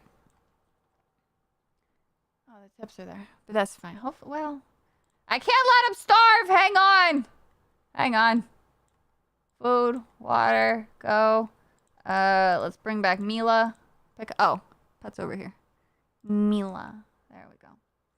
Hang on. Here's a ball. Oh, I'm sorry. That's not a ball. That's water, apparently. Oh, God. The game's really borked. All right. That's fine. Whatever. Okay. There you go. You guys are happy. So anyway, this is also what these people do, these types of bullies, these people who decide that they are the moral authority of artists, which is so lame. Waits a few minutes. You should give up. Your art is okay, and sometimes it's cute, but you should stop drawing pedo stuff because that's not okay. You will never make success in the future if you only want to be pandering to this audience of men that only thinks about sex. Think about your future and change who you are for the better. This is only an advice of a person that hates pedophiles and want people to change. So yeah, my tips are change your design, change your art style, and try to draw mature women to attract a new public, and they will love you and your art because you can't draw children forever. If you don't want to change, just leave. Because there is already people more talented than you, and they are not pedophiles. And I know you got canceled or something before, but this time, try to change for the better, and don't be like that girl. I genuinely hope this person never gets to taste the joy of a fresh fucking strawberry. Because fuck this piece of shit. I'm glad that didn't bother responding, but this is so fucking common. This abusive, intentional misrepresentation of chibi art is fucking insane. I guarantee if only Kurumu had actually shown this person's name, I guarantee, man, this person's a raging hypocrite because it's always projection. This individual is sick. And these kinds of messages have been plaguing Japanese artists all over for years. It is so painful. Shake from the Hunger team, thank you so much for the 10. Says nothing. Just dropping a 10. Thank you. Chibi Awa 10, thank you so much for the pen 3. Yay. Was there another one? Okay, no. Oh my goodness. But yeah, those who have to preach the loudest have the most to hide. Exactly. They're trying to prop themselves up. But in truth, normal people don't talk like this. This is overcompensation for something. My tips are change everything about what you do and people will love you because I said so. Said the unsuccessful piece of shit. Absolutely gross. Oda did me wrong with Jewelry Bonnie. Oh, goodness. Oh, goodness gracious. Have you seen the Fix-It art of the Octolady where they made... Yes, yeah. Yeah. They are the Fix-It crowd is so They are an exceptional case study into why asylums should be brought back.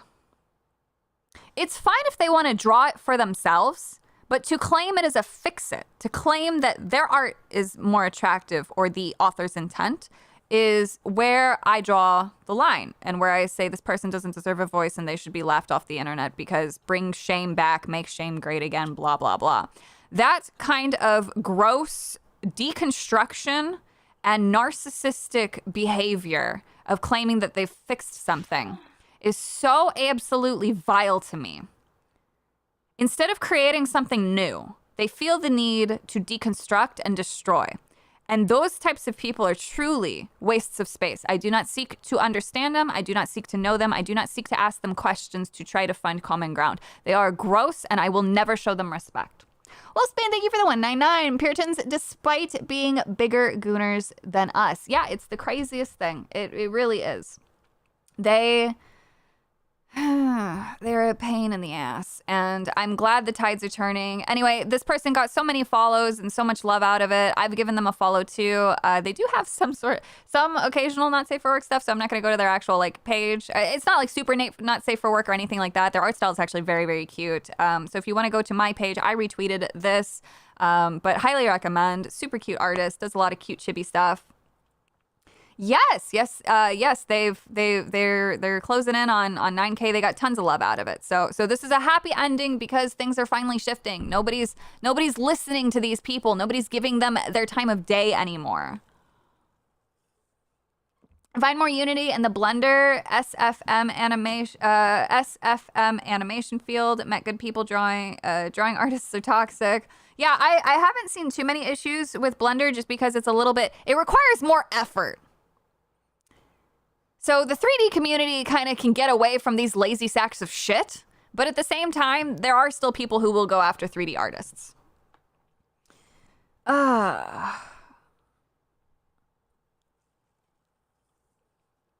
Y'all think the pendulum will swing back to a 2010 kind of vibe?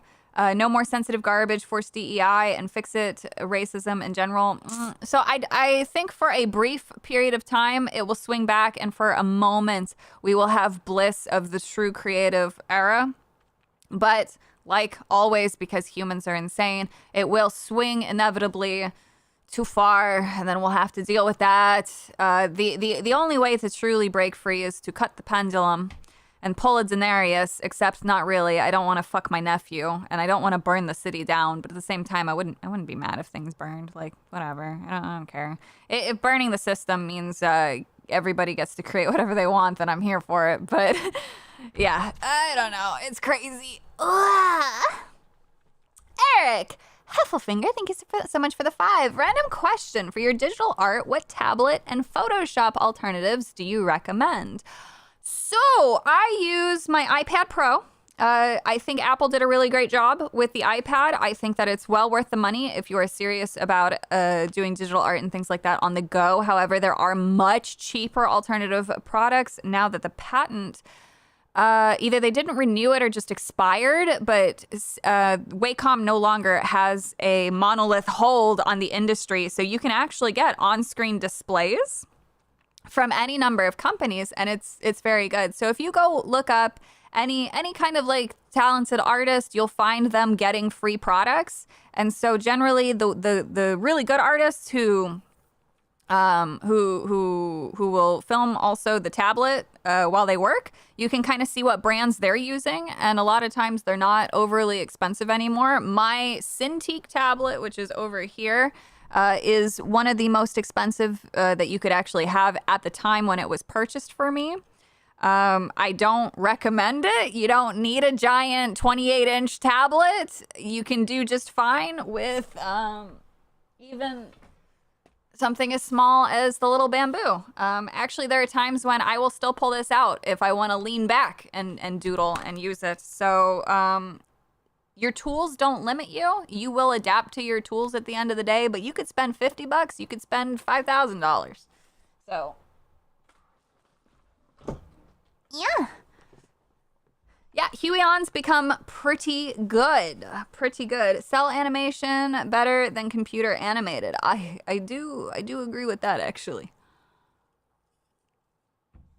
You don't need it, you just want it. Exactly.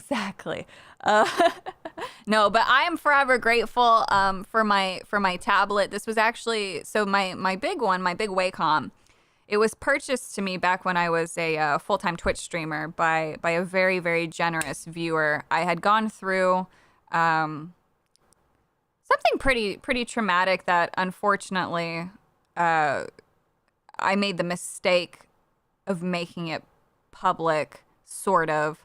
We still tried to be ambiguous about it, but it was a rough time, and this very generous supporter, they'd always been a big supporter between myself and my ex at the time, the guy I was dating at the time. And so he was generous enough to buy it for me. And actually, this tablet, it was... I just said, your art is not your tools. You know, you're not limited by them. But thanks to this and becoming hyper obsessed with it. I drew on it every day. So it's a big reason why I actually got so much better at art. So yeah. You can draw with a mouse and use paint. It's very, actually, there's some very, very talented artists who do just use a mouse with the pen tool. So I think that's a thing. Savvy, it must be tiring to have conversations with people like that. The freedom to create or be creative is not something that can be limited to the level of creators. Let people create, not limit. Yeah, no, it's. I think that that's the only thing that really does get me really tired. Having to repeat myself and see so many people who are for censorship, who just want to bully artists for drawing the wrong thing, which there is no wrong thing. It's all fiction. There is no wrong fiction. Yes, you can have morally questionable things and a market can criticize it, but to wish death upon someone for drawing a crack pairing from fucking Pokémon or getting a skin tone wrong, you have nothing going for you in life if you're sending death threats. What's your tablet size again? I think this one was the biggest one that you could have at the time, so it's somewhere between 21 and 28 inches. It has a really big board. It has a really big border on it. So,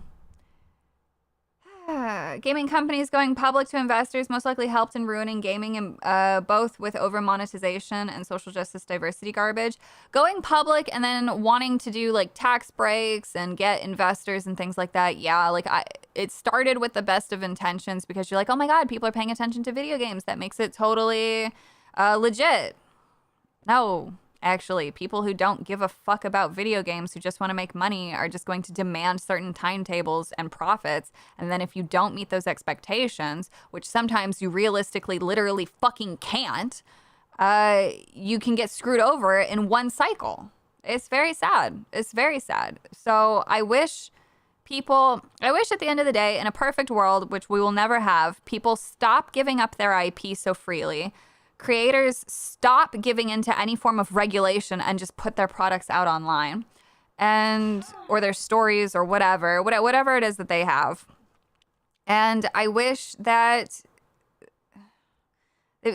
people who think that they need to fix something would just go make their own thing. We live in a time where anybody can create anything and anybody can sell anything and share it with anyone. You are not limited. Even the poorest of the poor of our nation, even the homeless, have access to the internet.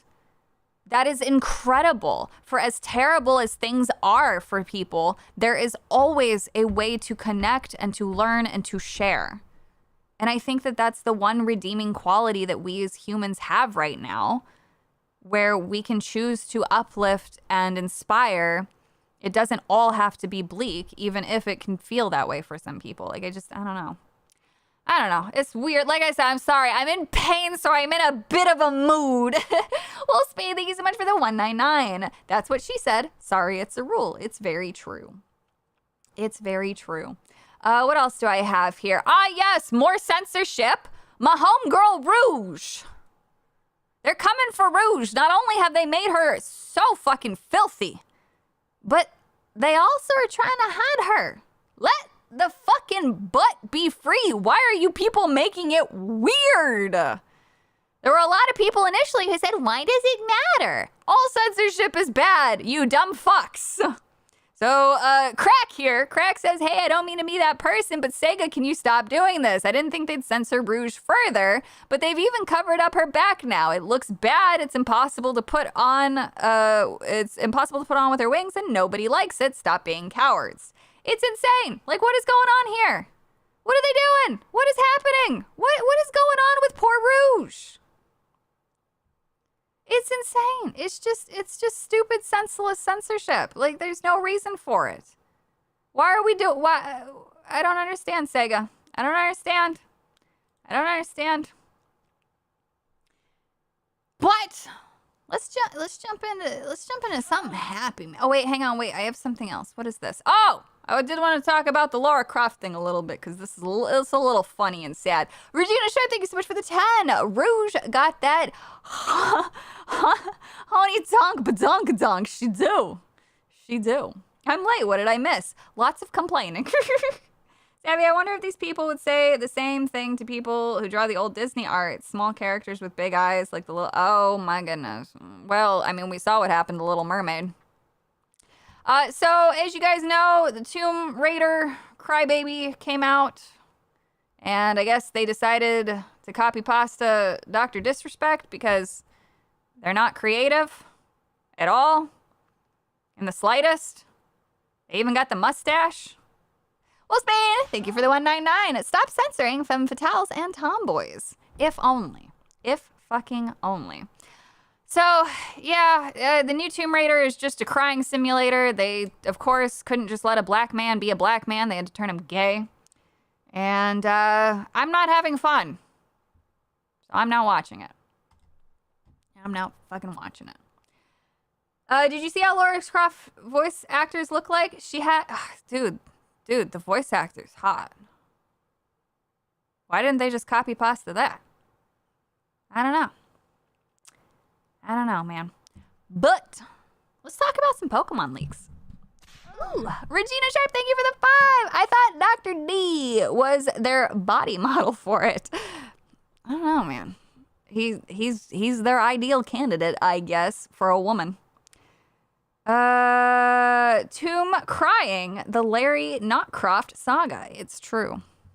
It's very true. So the Pokemon leaks have been monumental. They have been bigly, and they have been fascinating, and they have been an absolute joy to comb through. Currently, we're waiting for the passwords to be cracked from the files for X and Y. Unfortunately, those are passcode locked, but people are still finding some images and some stuff. So that's been cool to go through. But as in terms of the meat and potatoes of really finding any of the cut dialogue, the potentially 3,000 lines of dialogue that were cut, God, I hope that that's in the beginning build. Ooh, because they have so many different builds. They have so many. So there's got to be, because they only removed the dialogue after the fact when they realized that localizers could not all localize the content, because Gen 6, fun fact, was the first time that Pokemon was released worldwide at the same time. Normally, people had to wait for the translations to come. So instead of putting the 3,000 lines of dialogue into some form of DLC or an update later on, which they could have definitely done, they just cut all that shit, which is why the game felt so rushed. On top of that, there were some other rumors going around at the time that, of course, they had to play it very safe because of the negative reception from Gen 5. Everybody knows it. Everybody knows it that they were scared after Gen 5 because it did not sell as well. Gen 6 did sell well, and that's because they did so many crossovers and promotions with Kanto, because they had to, of course, appeal to the Gen 1ers. Now, that's not coming from the, I guess, fake dialogue. That's something that's always been said, that's always been around. Everybody's fucking known it. That fake dialogue was too good to be true, which, whatever. But Americans did ruin a lot of things. Thank you so much, Z Reincarnation, for the MYR15. Now that my sleep schedule is screwed, I can catch Savvy live again. Yay, I'm so sorry. I hope that you're able to fix it. Which games were these generations? Gen 6 is X, Y, and ORAS. So they had some goodies, but I wanted to kind of share this one a little bit. So this is the documentation that they used for creating Professor Rowan. Out of all of the professors, yes, I obviously enjoy Professor Sycamore the most, but the most professory professor who I absolutely love has always been Rowan. Rowan was kind of like not necessarily like a hard ass. He doesn't come off like a hard ass per se, but he comes off as like he comes off like one of my favorite professors in college. And that's why I have a very, very nostalgic feeling for Professor Rowan. I absolutely love him. So the way that they go about creating their characters, I wonder if they had Stanley Kubrick on the team so that way they could talk about their lived experiences, right, guys? Well, Spain, thank you so much for the 199. The emasculation of black men started in the 90s. That it did. Oh, man.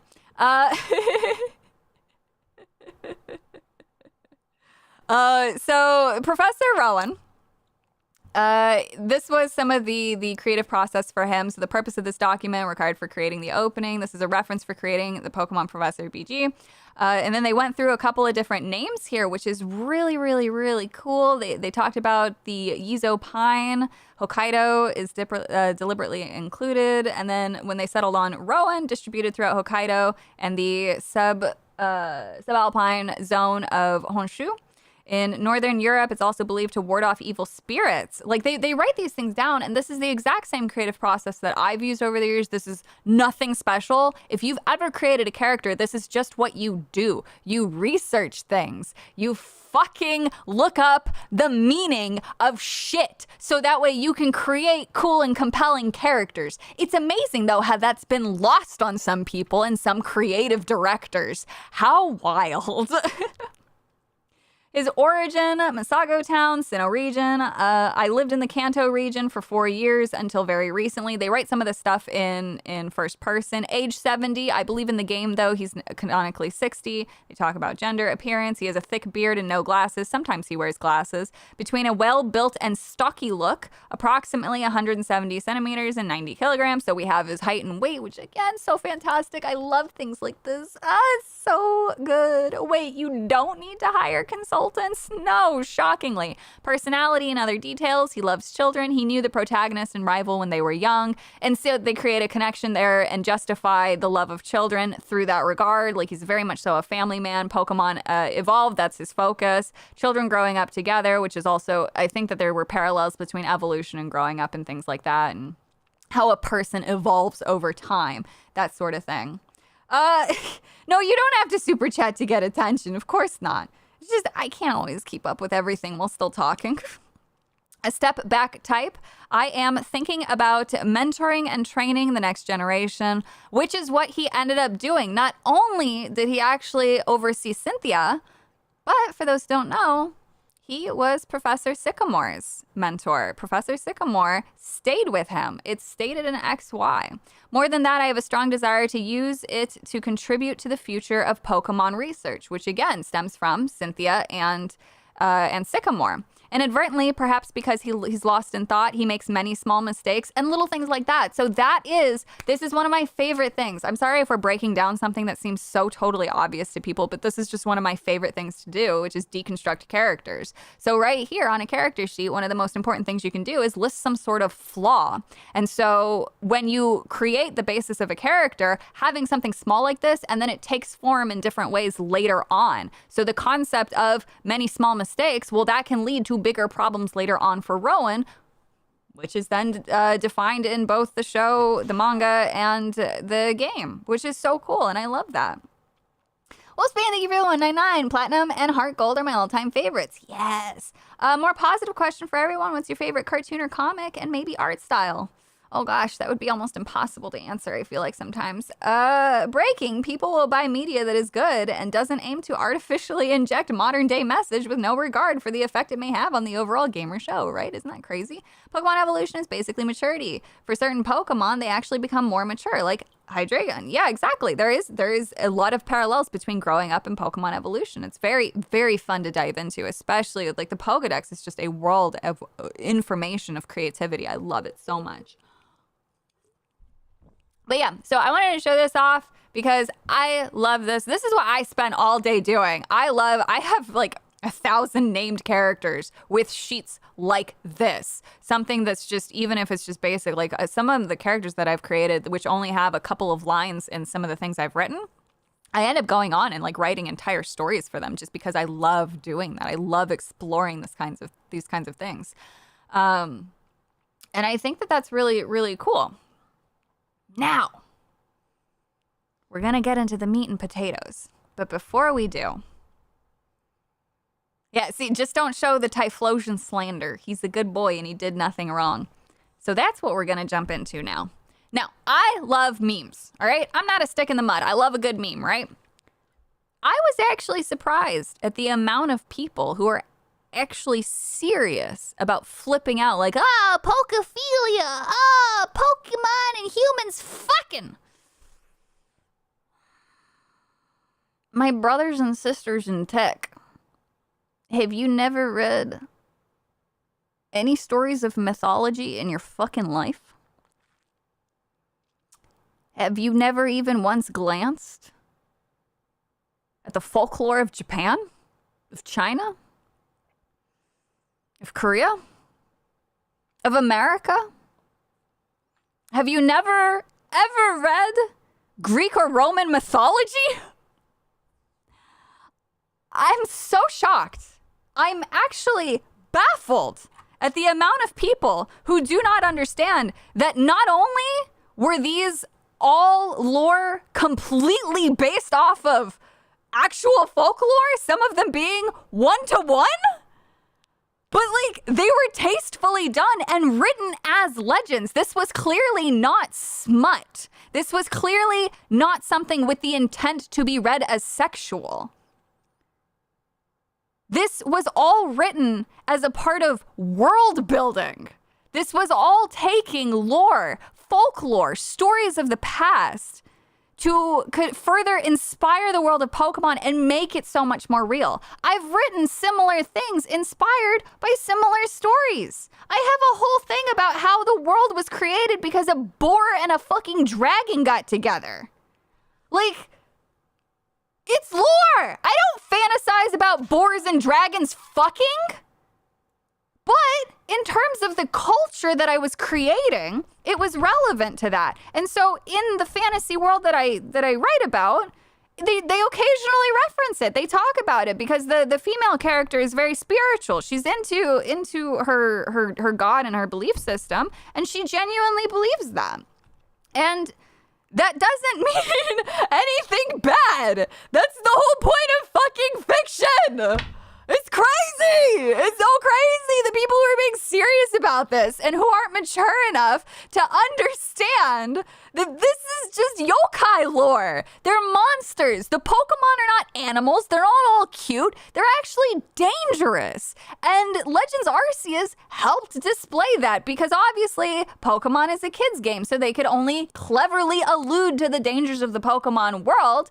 But they're monsters at the end of the day. They are feral creatures, and at one point in time, they talk about the evolutionary history that at one point, humans and Pokemon didn't have many differences.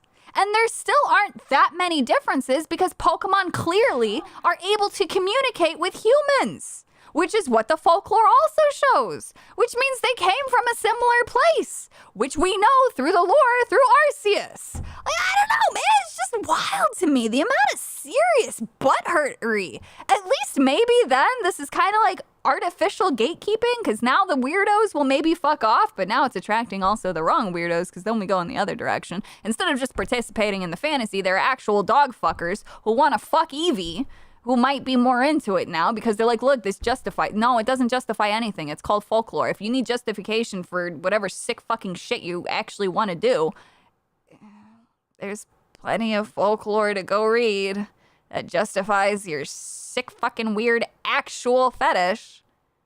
Weirdo. I don't know. Stormborn, thank you so much for the squiggly 5. Greek gods are always turning into swans to bang humans.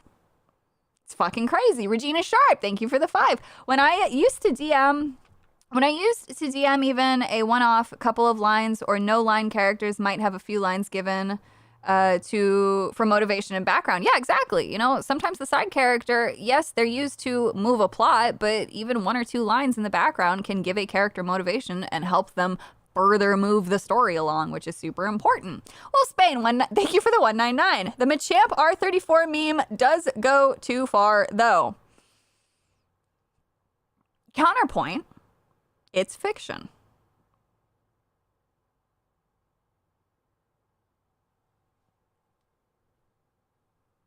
Also, I think it's fine. Oh, no. Well, Spain, thank you for the 199. And yes, Typhlosion slander will not be tolerated. No, it will not. God damn it.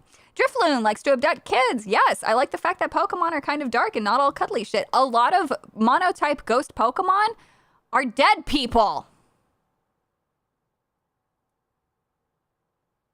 Bayonet comes to mind. Bayonet is the soul... Is Bayonet the soul of a child that inhibits a thrown away toy? Or is it it's a thrown away toy that I think had a soul inhibit it, but because it was abandoned, not inhibit it, inhabit it. But I think because the soul came into it, then it was upset. Hang on. I gotta go double check. Oh, I feel bad for not knowing that off the top of my head properly. Bayonet Pokedex.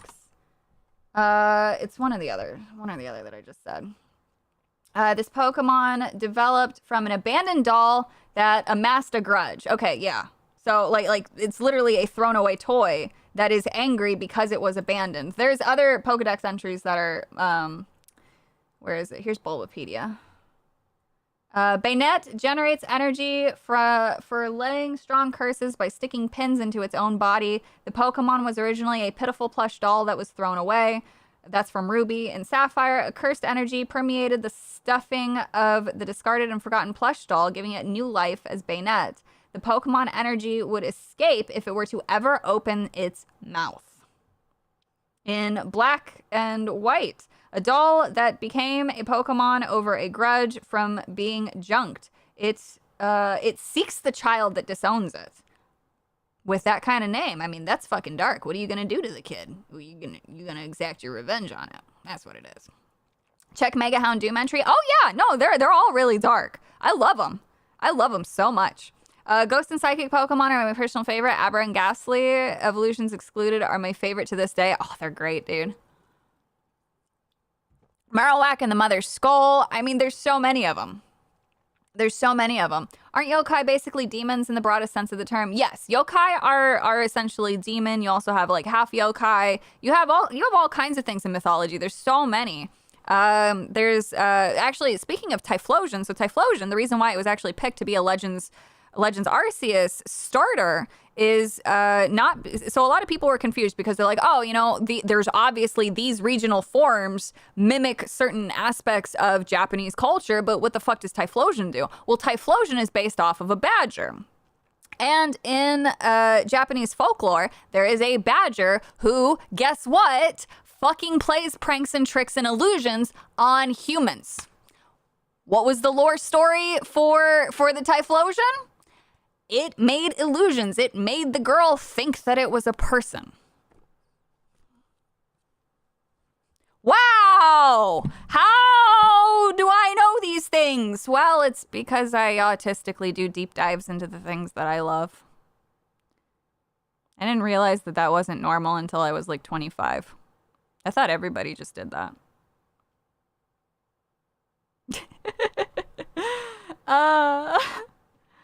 We don't need no stinking badgers.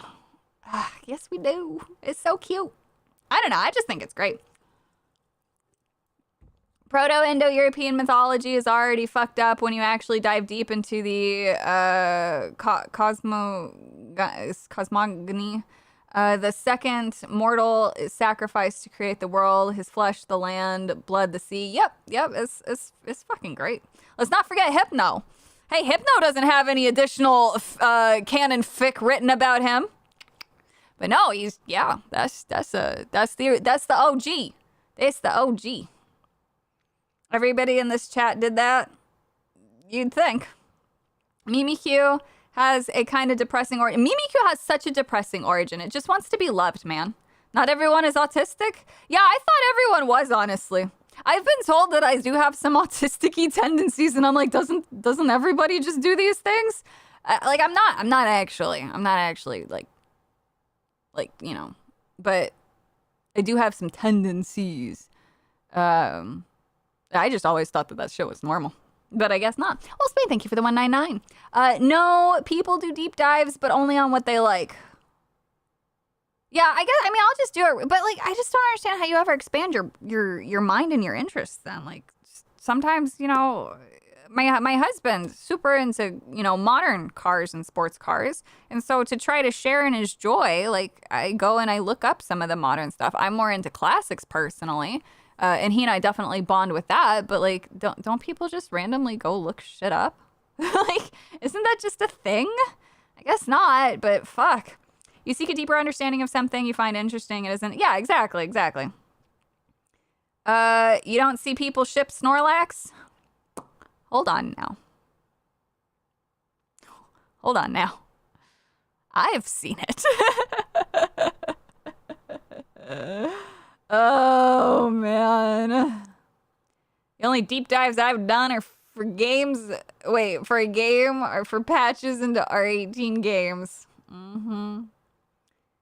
You mean like men in the Roman Empire? I love that. I honestly didn't think that was exclusive to men, though, but what do I know? With this new lore drop, how does it impact your idea of how held items would affect humans? I have been writing a bit about that because I thought that it would be fun to have a video on that. And I think it just allows me a little bit more creative freedom to say that there is quite the impact. I think it's opened up a really fun video series where you can kind of go a little bit harder. I know that there's a couple of creators who already talk about like the origins and the lore and like the inspiration behind Pokemon, and I do love watching them, and I don't want to like create their type of videos, but it does open up for a little bit more creativity in terms of interpreting some of the choices that they've made, because it's like, okay, like we see, so Typhlosion's been thought about for this long period of time. What other reoccurring Pokemon have been given similar care, and how did that then kind of take shape? So I don't know. I don't know if that makes sense. There's something brewing in my brain, and I'm excited to one day make actual videos if I could just finish scripts instead of just half writing things and then getting too far ahead of myself. I'm still working on the scent one. That one's turned into... I'm literally looking up the physiological changes a person undergoes when they live near the fucking beach. I love Loxton, dude. He's great. Him and his deep dives, they oh my god, he's so fucking good, dude. I love his videos so much. I can't sing enough praises about him. All the deep dives eventually lead to the Roman Empire, don't they? You're going to bed? Well, thank you so much for hanging out. Thank you so much. But yeah, no, I am super stoked for XY stuff to actually get dropped. Let me go see if there's any updates that I can share. Not that I'm going to share the screen, because it's 4chan, and I also respect 4chan. Oh, yeah, thank you so much, Wolfsbane, for the 199. Did you see that Typhlosion EDP cupcake meme? I've seen a lot of memes. I've seen a lot of memes. Many are the memes I have seen, some of which can't be posted on Twitter. Let's see here. I'm just having a quick scroll. What? There's some weird, my kind of weird stuff getting posted. I'm gonna have to go back through this. That one's cute. I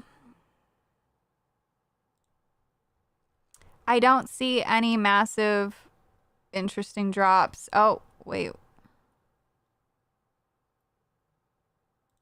Oh, that's not real. That's a really bad edit. Somebody was trying to say Nessa was canonically supposed to be barefoot. That's not true.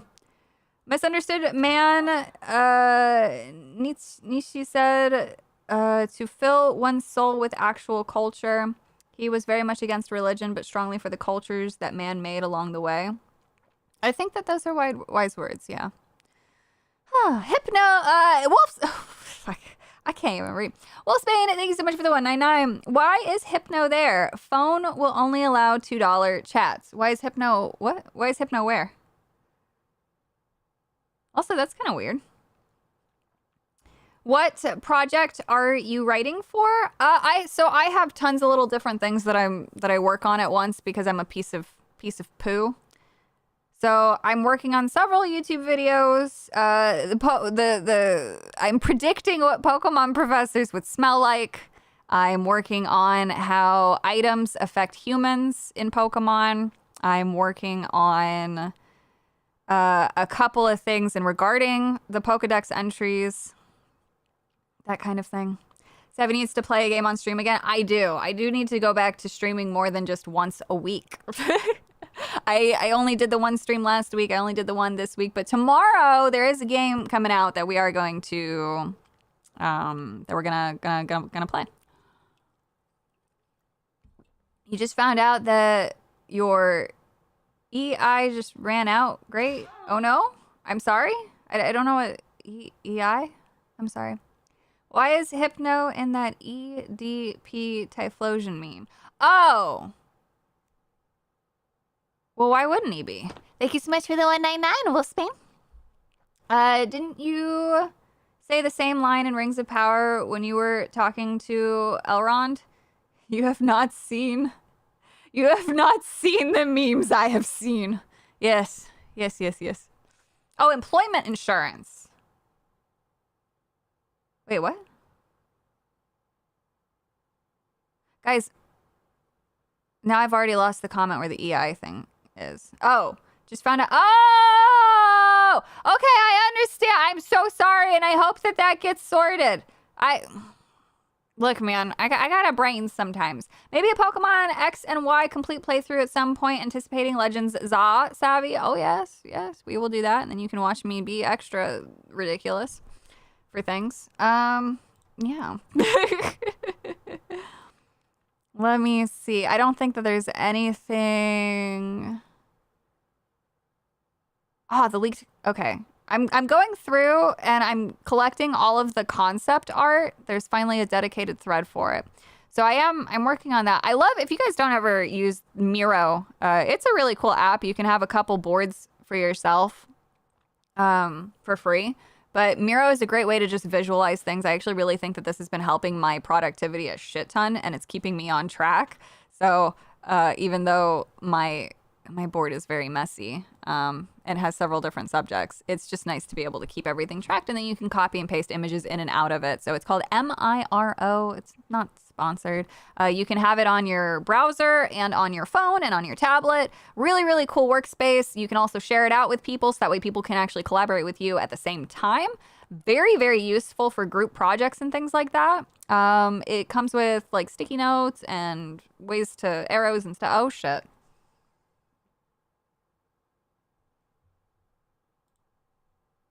Why did my YouTube page go down? Am I still live?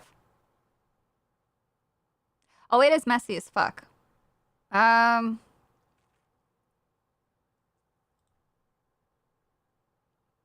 I'm down? Or yes, we're good? That's a really stupid question to ask. Your Chrome tab just died? Okay. Okay, so my Brave YouTube tab just died. Somehow Savvy survived.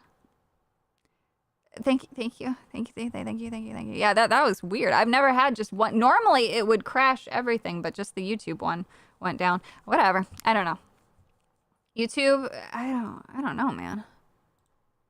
I don't know.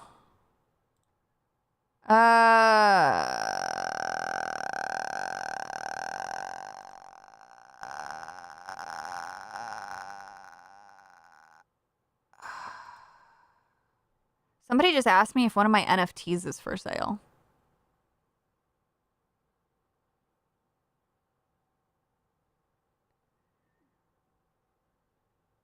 What is happening? Okay, I get weird messages. Anyway. Oh my god. Oh. Is my dog still alive? Kaya. Oh, she's fine. Yeah, she didn't eat anything. Oh, my ass is on fire from... Oh, fuck, I can't stand up on my right one. Alright. My ass is just really sweaty now. So I was trying to sit on my heaty pad to try to help where I fell on the stairs. Ah, fuck.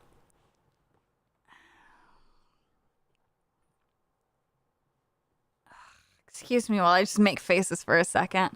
I'm in a lot of pain. Yeah, no, I'm a little swamp-assy right now. I am a little swamp-assy. I'll admit to it. I was sitting on a heaty pad. You would too after experiencing the fall. So my...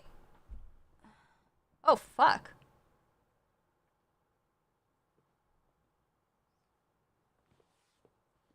Hang on. Ah, fucking goddamn it. All right, so my ankle is swollen. That's great. I'm sure that that's gonna be fine.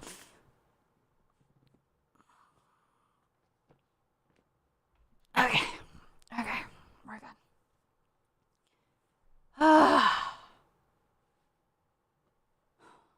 I'm in a lot of pain. I cannot move my ankle very, very much at all. It very much so hurts. but I would like to just make sure that I actually talked about everything. I think I did. Oh my god, wait, I think I did actually. What did I even title this? Censorship? Yeah, we talked about censorship. We talked about the CD Projekt updates. We talked about the Pokemon leaks. We talked about the art stuff, which was the more. I think I'm good.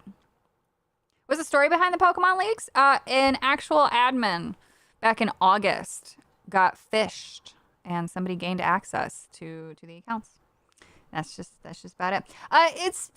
After breaking my foot, I now know what to look for in a broken thing. I don't think that my ankle is broken. I think that it's just I think I just a really nasty sprain. So if I was gonna fall, I just wouldn't. I will keep that in mind next time. Sorry, doing some work on the holiday. Yeah, the game industry guy got laid off and now working at a startup. Oh. What are we talking about? Cue the fire dog memes. No. Dog is fine. Dog is not going to get fired. Oh, man. I guess we can come up. Yeah.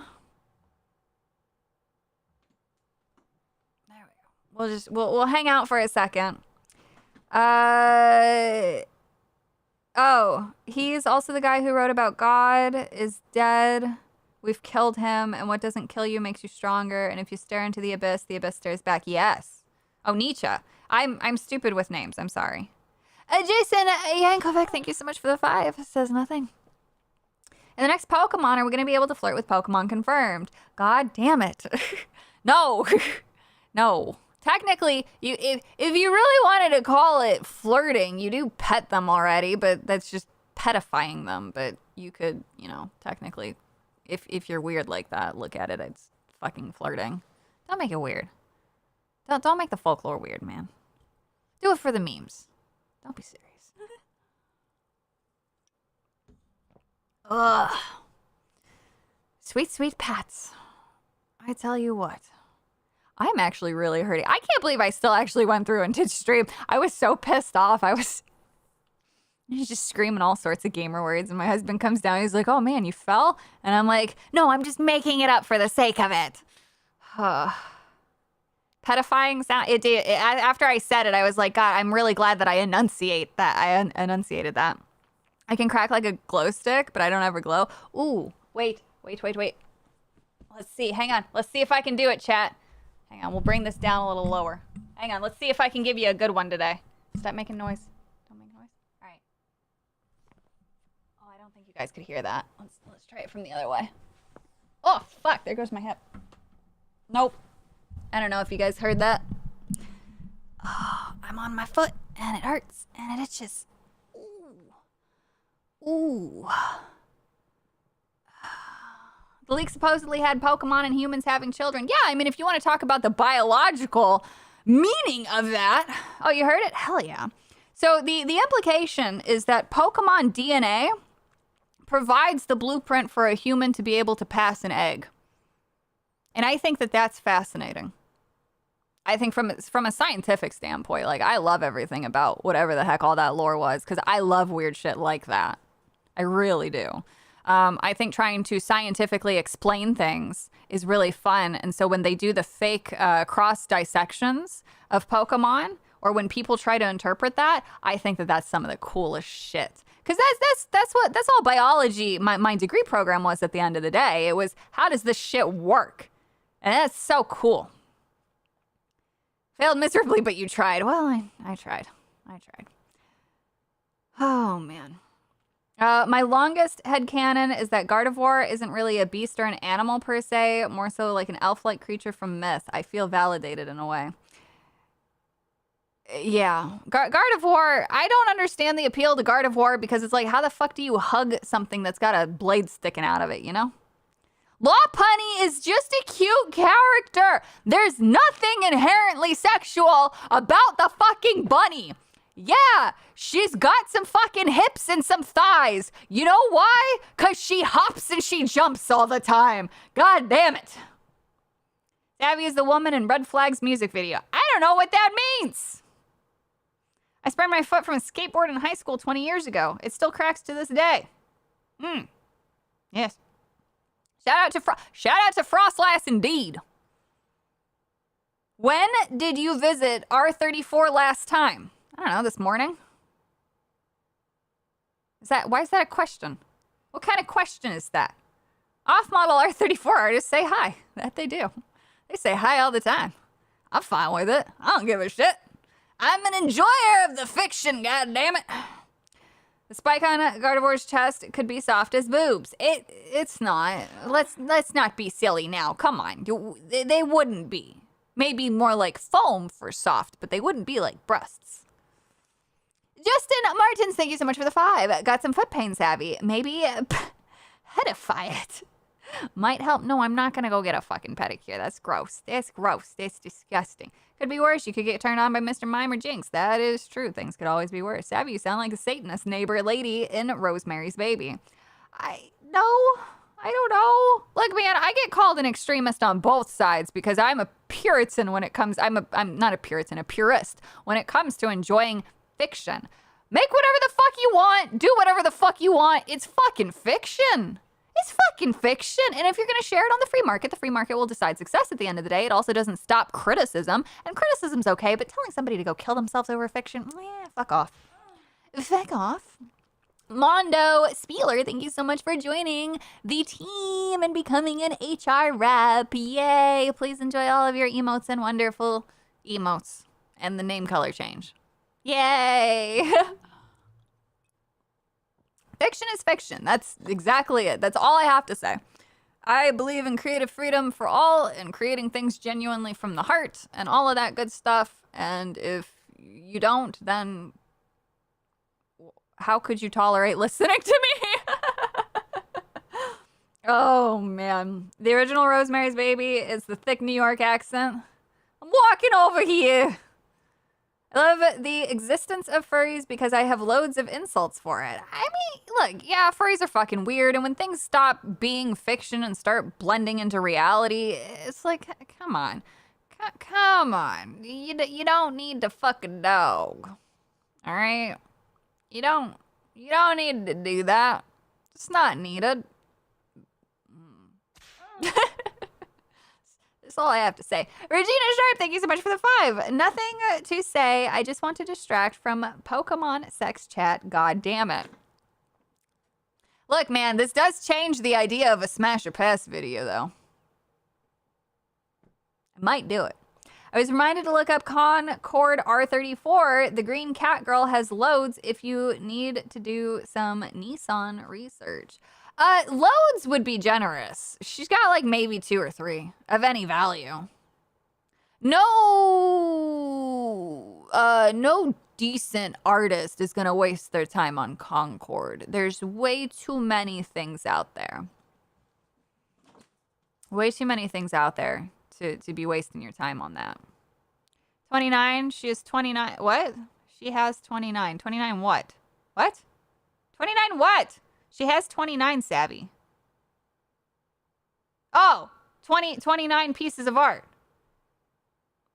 It's mostly AI generated. The second most attractive possible creature in that fucking game only has 29 pieces of art. And it's not even art, it's fucking AI gens.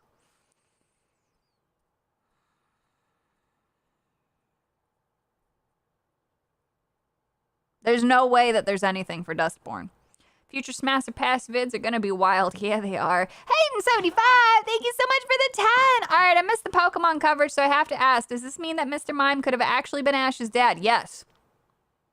It is canonically entirely possible based off of the way that it works, that if Mr. Mime fucked Ash's mom, his semen, Mr. Mime's semen, contains enough genetic material and in the Pokemon world would allow a human to actually create an egg to give birth to a human baby, possibly.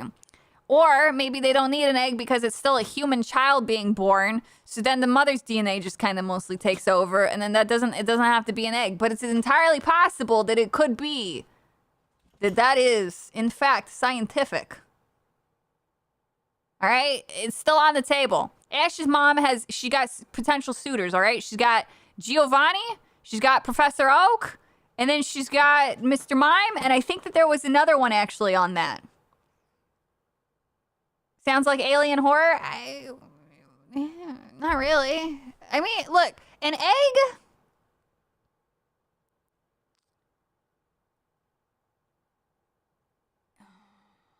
An egg would be a little bit bigger than the baby. And if you think about some of the sizes of certain Pokemon, some eggs would have to be big. So obviously not all of them are compatible because you obviously have different egg groups. But you know, we could look into this. Is it canon though, or is it someone's fantasy? It's a possibility. I am become savvy destroyer of childhood. Yes. Ash's mom got the good. I mean, I will absolutely sit here and discuss the biological implications of human to Pokemon breeding in a very serious capacity. Not because I'm interested in fucking a Pokemon, but because it's fucking fascinating and very funny. Regina Sharp, thank you so much for the 5. This timeline, if only we hadn't killed Harambe. We have to go back and save my tits.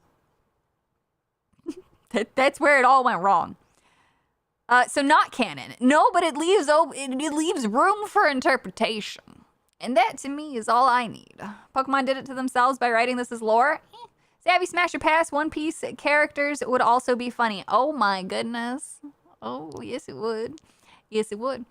Like, we never see any humans give birth in Pokemon, so... Well, duh, they're not going to show anyone giving birth or having babies. It's not really... needed. You wouldn't get it on with a Wobbuffet? Too annoying. First thing we're doing when time travel saved the boobs. Yes. If this is how Pokemon was first introduced, then I would have been on board all the way. It's not supposed to be dirty. It's just cool folklore. Ash is still 10. Maybe? Trying to put a timeline on that too has been actually impossible. Get Beardo on the Smasher Pass stream? That could be very funny. Blastoise busting that ass. Blastoise would, I imagine, hurt. Savvy would get it on with a Tangela.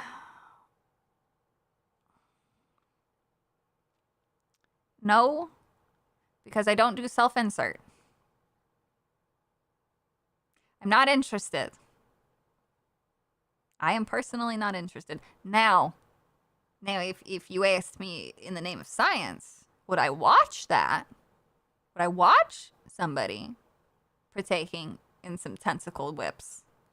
That's a different question. It's a very different one. How deep into incoherent rambling has her broken foot taken her? Well, Savvy would make Justin Trudeau get it on with a Tangela. No. I already Look, I actually genuinely did not mean to put that on the main account with Sycamore and the fucking Octillery. I genuinely didn't mean to do that. I was initially just gonna make a joke on my alternate account, which now I can't do because I just left it up and I'm like, fuck it.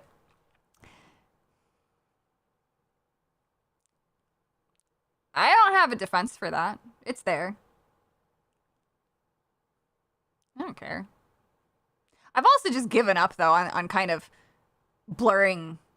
The line is now blurred between what goes on my alt account and my main. There's more tentacruel kind of girl. I am suddenly glad I don't Twitter. Feet bros defeated. I mean, you can still have tentacle fun with feet. I mean, look, you guys think you guys are so basic. You don't just insert a tentacle, all right? There are things that you can do with the tentacle. The tentacle is a unique apparatus of pleasure that can do more than just insert and do egg deposits, all right? You can have a tentacle be warm, you can have it be cold, you can have it be slimy, you can have it be dry, you can have suckers, you can not have suckers. Sometimes you get into the really crazy type of tentacles that open up and do other shit. Who knows? All right? Tentacles can do anything. Why in the fuck would you ever limit it to just saying, you know, oh, feet bros defeated? No, tentacle and feet can go hand in hand. Can't do much with a Vina Whip. It only has 15 PP. It's okay. We've got the elixirs on hand. We got the PP refreshes on hand. This stream is getting age restricted. Yeah, it is. Yeah, there's tentacles with teeth. You can have tentacles that have something else inside of them that does something else. I've seen that. That's some weird shit. That is some weird shit. Look, there's some berries as well. There's some berries that can do some interesting things that can perhaps change the experience of which you're having. Feet bros rising from the ash. Always PP Max. What are we doing here? Come on, we've lost. Look, tentacle admiration is not furry, all right? That is the opposite of furry because it is slimy. It is inherently fur-less. In fact, we're talking about vines here. If anything, you're more of a plant person. Shut up. This is weird. Gen 4 Grass gym leader is into BDSM, so yeah. How oddish, yes. Taiju Cherubi. What did I walk into? You walked into a very mature conversation. It's not furry. Look, if you look at Lopunny and you think that you want to put your dick in that bunny, you have problems, all right? Lopunny is a great design. The Mega, yeah, I know it looks like she's wearing leggings and a workout outfit. It's cute. It's thematic because she jumps and runs. It's her thing. It's not sexual. Don't make it sexual, okay? Don't do that. That is Lopunny. That is Lopunny. Ladies and gentlemen, we got her. You didn't get shit. You didn't get shit. I feel like Savvy would smash Foxy. What? No. He'd be doing some weird voodoo shit for that shit to happen. Broken foot equals damaged goods. Oh no. God damn it. Gardevoir and Lopunny, I see no problem. Exactly. It's too late. The bleach does nothing. Game Freak made it sexual. No! Game Freak did not make it sexual. They made folklore, which is just based off of real world stories. I don't see you guys posting about the Japanese saying, wow, the Japanese like to fuck badgers because it's in their folklore. Come on! It's all the same! It's just folklore. It's fictitious folklore. It's fun. It's fun. Dave's Pepsi, thank you so much for the Canadian 5. Why, Savvy? Just why? I worry about your husband. Au revoir, Savvy's Melons. Thank you. No, my husband knows what I am. All right? He knows that I'm an educated individual who, in the name of science, enjoys her fiction. He also knows the dog looks like it's in jail and wants to come out. You shouldn't have done the thing. You'll come out in a little bit. My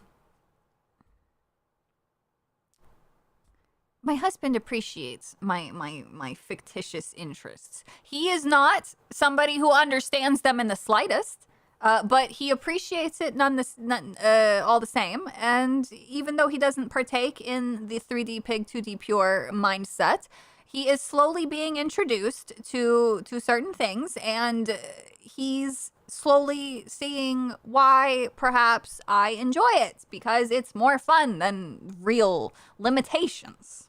There's no furry fucking costume, goddammit. There's no furry confirmed. Fuck. Savvy is her fursuit, while her husband is in a suit of armor. I did order the Vaporeon onesie. And the first thing he did was he's like, I want to cut a hole in that. And I'm like, oh, you don't need to. And then I started rambling off the copy pasta from the Vaporeon thing because I thought he knew about it. He didn't. And I'm like, you just knew. Regina Sharp, thank you for the 5 for the doggo's coming out party. She's not seeing $1 of it, goddammit. She's grooming him. I'm not grooming my husband. Yeah, I'm slowly introducing him to Japanese culture, Japanese animation, the Japanese job market, Japanese shopping, Japan, real estate, how amazing Korean is, like the Korean shows are. We're watching a Korean cooking show, never watching dubs, only subbed, having him play games in Japanese instead of English. Shut up, all right? He's just becoming more cultured. He's just more cultured. Cursed stream, just like any other. The streams are progressively getting more and more cursed. I'm pretty sure you'd rather want I'm pretty sure you'd rather want Toe Hubby to like you over 2D. What's my husband's toes got to do with this? Why are you thinking about my husband's toes? Get out of here. Yes, they're very large toes. He has very large feet. He's 6'9". He's more than just his toes. The husband. I mean, look. If he came to the same conclusions that I did, that 3D big, 2D pure, except for who was married, then that's fine. I don't give a shit. I don't fucking care. Fucking hell. To think I missed 15 episodes of this glory. Honestly, they just keep getting worse. So I think, I don't know. It might be time to rename the HR Basement and start over with a new series. Because we're slowly really shifting away from just filing complaints to whatever the fuck this is. She loves getting whipped and watching other people getting whipped. I don't want to be whipped. She's very wholesome otherwise, kind of like yourself. No, I don't want to be whipped. Bushcast. Bushcast does, yeah, we do need to talk about that. We need to talk about that. This is Gooner Basement. Yeah, we're going to have some sort of basement dwelling meme series now instead of HR. Because this is how HR gets shut down. It's just Savvy's basement now, yes. Once I redo the basement again, we'll do a vote on some other names, and we'll see how I want to incorporate the set that I kind of set up, because I'm not just gonna have. So right now my desk is just pushed into a corner because I've always been a corner person. Obviously, if I want to have like a cool shelf behind me, I can't do that because the rest of the room is there. So I'm going to try to put the desk basically in the middle of the room. I have a giant TV on the wall, however, that I'd like to utilize. I don't know how. And then there's 3 couches down here that I have to work around. The Bush Cave. We're not calling it. I'm going to put my foot down right now. It is not going to be called the Bush Cave. Do a collab stream with Oh No, It's Alex. Really need to as well. He and I don't think on it. Honestly, we would have to not stream on YouTube. There's no way we wouldn't get our accounts banned. I don't think either of us have a filter. And fuck, YouTube, stop going down. Is it because of the ad blocker? Why is it doing that? I have to refresh so I can't see y'all's chats, and now I've lost my train of thought a little bit. I haven't. There we go. Is it because of the physical violence? I don't even know what that's in relationship to. No. Collab with Kirsch? Yes, we do need to have a little crossover with our research. We do need that. It's not going to be called the Bush Couch. We're not doing that. I'll Bushcast with Mike, but not everything will be Bush themed. I thought we were getting away from that, goddammit, with the flat chest jokes. YouTube's doing that to me too. Okay, so YouTube's just being weird. You don't like hop. Do you like hip? Fuck hop. All my homies hate hop. Fuck that little fucking bitch. Get your own fucking shit. I don't care if you idolize your fucking brother. I don't care. All right? Leon tried to fucking save that little shithead without crushing his soul. And Leon was so fucking so fucking glad that Hop was bad at battling. He was so relieved that his little brother was fucking ass. Because he didn't want a shitty life for his brother, but fuck Hop because he couldn't be mature enough to see the pain that his goddamn brother's in. Because he's too busy idolizing him. Fuck that little shithead. He also stole like what little personality How had. How does that happen? How does that fucking happen? How is so much more likable and so much more cute and so much more innocent than fucking Hop? Fuck Hop. How much do you have to hate your son to name the little shithead Hop? Fuck him. I'm sorry. I have a deep visceral dislike of Hop. I hate that little shithead. What have I unloaded? Much like the jelly donut incident, I am irrationally radicalized. Mention Sunday Bible reading with Melanie to Gothics. She kind of brushed off. May need some help from G&G. That, yeah, I don't know. I mean, it's hard to get. So obviously weekends and like creators and stuff, and like it's hard to mesh people together. It's hard. Hop is boring. Yes. He didn't do anything at all. He's just like, oh, look at my brother. Isn't my brother the best thing in the world? I love my brother. He's the champion. My brother's the greatest. My brother's incredible. My brother this. My brother that. Shut the fuck up. Have a personality. Fuck. I know your parents only love your brother. It's clear from the names. Fuck. British Savvy unlocked something in me. Who the fuck is Hop? Hop is your rival in Sword and Shield. Yes. At least he doesn't have a Charizard. You know he would, though. You know he would. Oh, yeah, I love my brother. I'm just gonna follow him around all fucking day. Wish they at least come back to town. Oh, thank God, Lee. I've missed you so much. Oh, brother, you're my champion. You're my champion. I'd love to just ride your dick. What? Hop, please. Well, I don't know. You seem to get the enjoyment out of women. Why can't I do it, brother? Why can't we have some special bonding time? Fuck off, Hop. Just fuck off. Holy shit. If it weren't for his brother having a Charizard, he would not. I don't even know what's happening. Marnie is the better right. What the fuck was the point of Marnie? I don't understand that either. Fuck. Clara, Sonia, Nessa, Bay, Honey or Babes. Dude, even you left out the queen. Marnie was goth girl bait. But what was the point of her?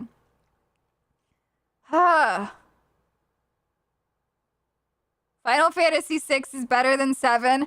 Which one sold more copies, bitch? Which one sold more copies? I use logic all day. They did waste Bede. Bede could have been the twink, man. He could have been him. But they didn't let him be him. They just kind of let him fade off into obscurity. God damn it. Not relevant? Very relevant, actually. Pokemons are the inferior Digimon. I agree with that. Lesbian bait from what I've heard. She keeps getting shipped with Scottish protagonists. Oh, I fucking love that. That is the best thing to come out of it. I'm so glad that people's kept with that meme that she's just an alcoholic. 6 is far superior. What sold better? He likes 6 because of The Rock. I'll allow it. All the characters in Sword and Shield are ass. Now hold on. Hold on now. Raihan and Leon are some of the greatest additions to the Pokemon world. Not simply because I enjoy the idea of them making hot, steamy hate sex in the back room after Leon shits on him on the field all day. It's because they are actually interesting and unique characters. Leon is the first time that a champion himself, that the champion role has been turned into a commodity. And in doing so, they actually did pretty well at displaying how he has to constantly be a persona because he is in the limelight. Now, they obviously failed in terms of world building because they don't show enough of it. They have to tell you these things. But one of the lines that is my absolute favorite, it just feels like a throwaway thing that most people did not ever once come across. It was from a random NPC that you can talk about in front of a store. And it shows replica capes being sold. So Leon has his big sponsorship cape, right? And they use that symbolism to say that it's a very heavy cape and that even the people who buy it, even the strongest who buy it, cannot lift it, so they don't wear it. They keep it at home, basically. It's just something fun that they hang on their fucking wall with a bunch of fucking meat sticks or whatever, because it's heavy as hell.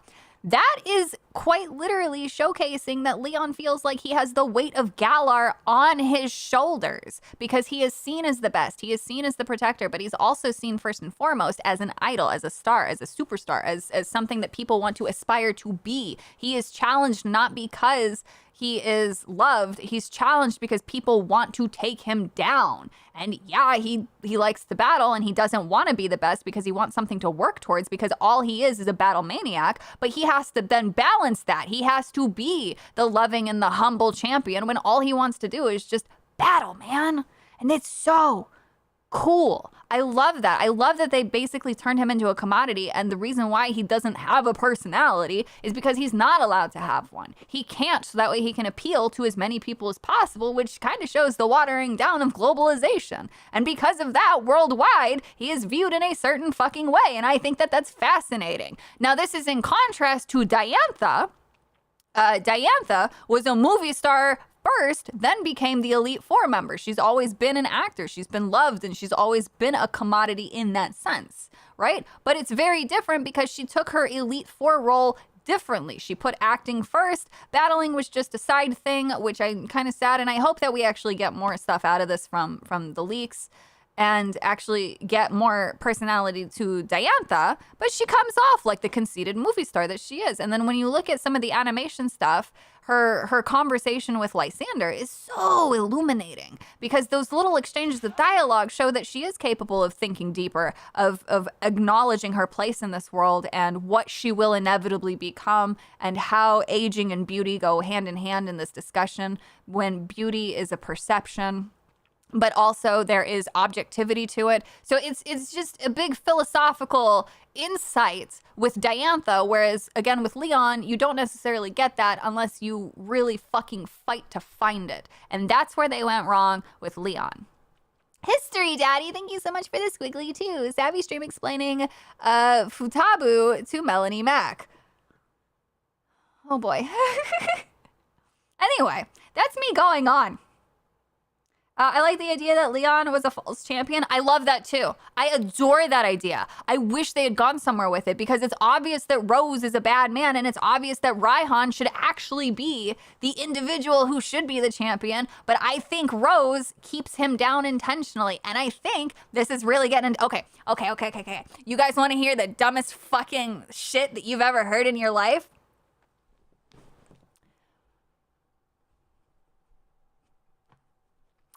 A lot of Alolan names, it's going to be so, why is the camera funny? Okay, so a lot of Alolan names, important mainline characters who are Alolan have names that are flowers, right? And it's on both their Japanese name and their English name. So Guzma is just a terrible example because he's Guzma in Japanese, but he's Guzma in English as well, but it comes from a flower. He's an important mainline individual, right? Raihan, Rose, both of their names obviously come from flowers, but what people didn't necessarily know in the beginning was his Japanese name also comes from a flower. So I think, it's going to sound fucking insane, I think Rose and Raihan are actually related in some way. They have the exact same hair color, similar style, they both have bright eyes, and they both have the same earring. Why would there be so many similarities between them? On top of that, in the manga, they make Rose's assistant on a first name basis with Raihan and Raihan only. She speaks to everybody else with formality, but she speaks to Raihan with a casual first name basis. On top of that, I really think that Leon has been falsely put into that position because you can tell with the dynamic and some of the dialogue with this, and there's a lot of supporting evidence for Leon obviously being bad at it, especially in the anime when you look at the flashback, how he couldn't even beat Sonya, and then suddenly he just appears one day where he's just like, oh yeah, suddenly I'm better, suddenly I'm the best at everything. I think Rose influenced that. I think he bought Pokemon. I think that he paid and sponsored for all of his training and whatever, so that way he could just be a little battle-tistic individual. And then I think that he brought Raihan over as a backup, but like Raihan has I think he wanted to use Raihan to control the legendary. Because there's too many design similarities, and on top of that being dragon and he's dragon focused, you know, there's just a lot. There's a lot there. There's a lot there. Anyway, I realized part of the way through when I was typing it, or when I was typing, Jesus Christ, when I was talking, I was like, you guys don't want to fucking hear this. And then I started getting self-conscious. I'm like, I should shut up. Eternatus, yes. Yes, the weather sure is nice here. Yeah, nobody gives a fuck. Every time I come back, Savvy looks more and more unhinged. I just Googled every name that you mentioned. Bless. The new stream name should be Sinning with Savvy. That's actually a good one. That is a good one. It's not all about the sins, though. It's not all about that. But yeah, so there is, there's way too many, I don't know. It just points to Raihan should have had Eternatus, you know? That he was the intended controller of it. It's better than the fucking plot. Also fits into the whole guilds have been terrible for the economy that the UK had. Yes. Oh my god. And then if you look at everything that they did, it's just it's so cool. There was so much potential with Galar. There was so much, and I actually really liked the art style. I wish that they had kept it going into Gen 9, and I wish that they had just refined that and done better, but they didn't. And it makes me sad. Hierarchisms on Digimon, not nearly as powerful. So Digimon, one of the things that I really liked back in the day when I was playing like Digimon Adventure, the first two, I think 2 and 3 were the ones that I played more of. I think 2 though was the one where I spent the most time. I would try to memorize all of the different evolution lines because technically like any Digimon could eventually end up as anything. And that was such a fucking headache for me because by that point, I wasn't drawing Digimon as much. I was more into Pokémon and then some other JRPGs. So I had to kind of make room in my brain for that. Digimon World. Yeah, that one, Digimon World. But yeah, no, I actually really loved the Digimon series. I love how different it is from Pokemon. I loved the Pokemon in Gen 9, but goddamn, the shinies are dog shit. Oh, but I really like the Pomo, and Pawmont. They look like pink lemonade, and that is peak shiny for me. So peak. Will we ever get another Pokemon game with all Pokemon again? Yes, it is inevitable. They can't not do it. We will absolutely get it. It's going to take a little time still. Have I read Prison School? I have not. Digimon World was it was a difficult game. It was a good game. It was easy to get frustrated because you'd get the Poopmon dude, and that would be a pain in the ass, and I hated it, but whatever. You like your Crocaghost? So it was the first time, Gen 9 was the first time that I didn't pick a fire starter. I've done it religiously for every single game that I've ever played. Even when I do multiple playthroughs, I always pick the fire starter. Cyndaquil is my favorite Evo line, if I'm taking into account everyone. But Weedcat, Sprigatito, that little shithead spoke to me, man. Reader watch Prison School. I will have a look. Digimon kept dying from old age, but yeah, fun. That too. That was very painful. I would get too emotionally attached. Oh man. Savvy scene with Typhlo. Look, I love Typhlosion. I love Hisui and Typhlosion. Don't care. I think the lore is great. Love that actually there's so much emphasis on Typhlosions. Love the idea of it being half human and being able to understand humans. And I actually love the idea of it being able to be a trickster and a manipulator. I think that that's cool. Pokemon lowers your T levels. Drink more tea. Blatant Furbait or Gay Bird. Skeledirge is the best of the 3. Yeah, so I like Weedcat. I don't mind Meowscarada. I like Weedcat. Weedcat's cool. I like Litten. I like Litten and its second stage. What did it go into? I forgot the name. I know what it looks like, but I forgot the name of it. I usually just keep...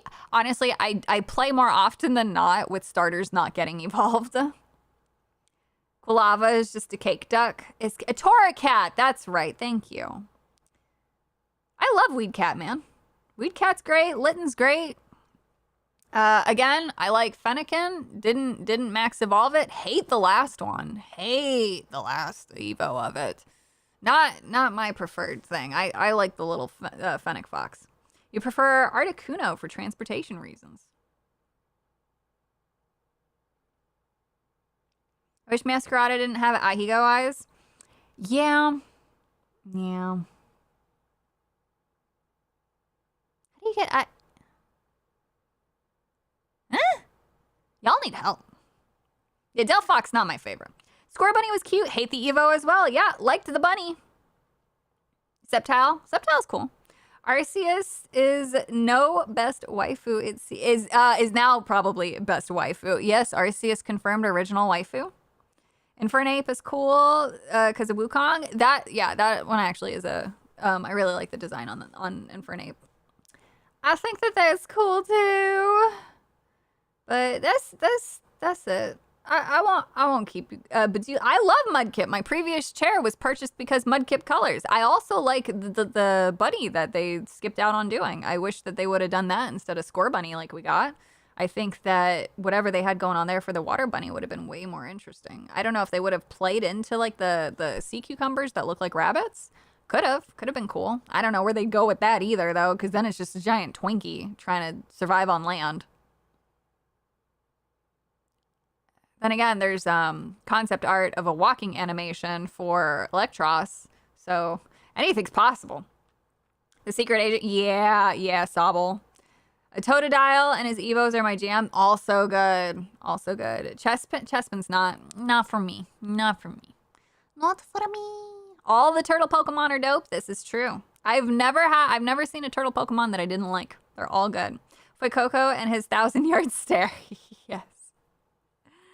Torterra is my favorite Pokemon line and all the way. Oh, see, these fun. I like this kind of chat too. I like just chill Pokemon time. When is the Pokemon battle with Beardo? He's too scared. He's too scared to go against me, which I don't blame him. I make Pokemon unfun.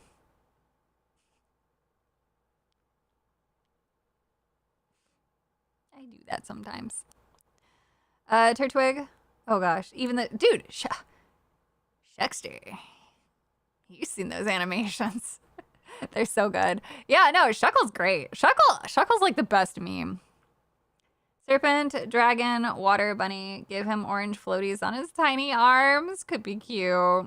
But why did they axe all the spooky Pokemon that there is concept art for? Why does anything get cut? They just decide against it, I guess. I don't know. Fuck, dude. All right. My foot. My ankle. My favorite legendary is Yveltal. But I'm just sitting here. I'm not even moving. And I'm actually in a lot of pain. I should honestly probably go do something with my wrist. So I'm gonna go do that. I really did. I'm sorry. I did intend to do a longer stream tonight, and I did tell them I was originally gonna be there on the gaming stream, but I don't know yet. If my wrist keeps being funny as well, I honestly might not show up, just because like I don't want to use it. I don't want, because like if we're playing a game, you know, like I don't want to move things around. Phrasing. What did I fuck up? Why the dog is actually in the safety box. The dog is in the safety box. She had a nibble of a possible mushroom outside after making me almost die on the stairs. So yeah. I don't know if I'm allowed to spoil that. I don't know. But yeah. What have you been doing with that wrist? Man, look, every artist is protective of their dominant hand. All I have in this world for myself is literally this. Like, this right here. If I ever lost my right hand, yes, I'm capable of retraining my left. But, like, if I ever lost it, man, it's fucking... But yeah, I had wanted to do a longer stream. I'm sorry. I really did have every intention of having this go and actually doing deeper dives into the leaks and stuff. But I think I said the most important bit, that it's all just based off of folklore. So, you know, like, meme on it, sure, meme on it, absolutely. But if you see somebody being, like, seriously weird about it, just tell them, like, dude, it's just folklore. Like, calm the fuck down. That's it. Regina Sharp, thank you so much for the 5 and all your generosity today. It's cool, Savvy. If you haven't got your health, yeah, no, it happens. I'm fucking done, man. I'm done in terms of like, ouchies. But yeah, it's not like the Renamon fan art. And on that note, we're gonna go.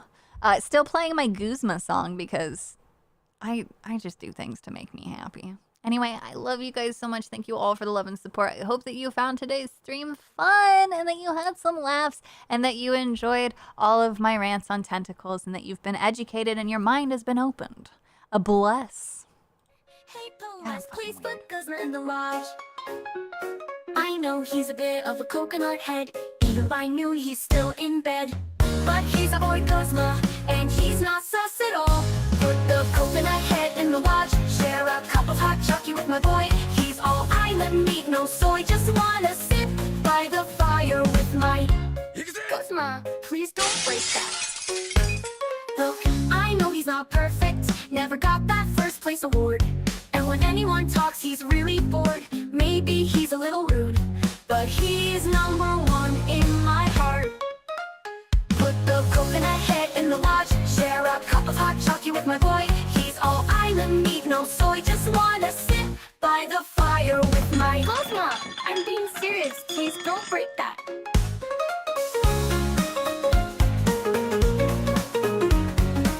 He's had a rough life.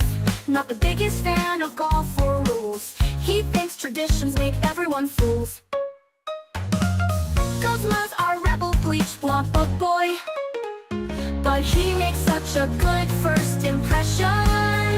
Put the coconut head in the lodge. Share a cup of hot chocolate with my boy. He's all island meat, no soy. Just wanna sit by the fire with my Guzma, I'm trying to help you out, but if you destroy the lodge, Guzma, please!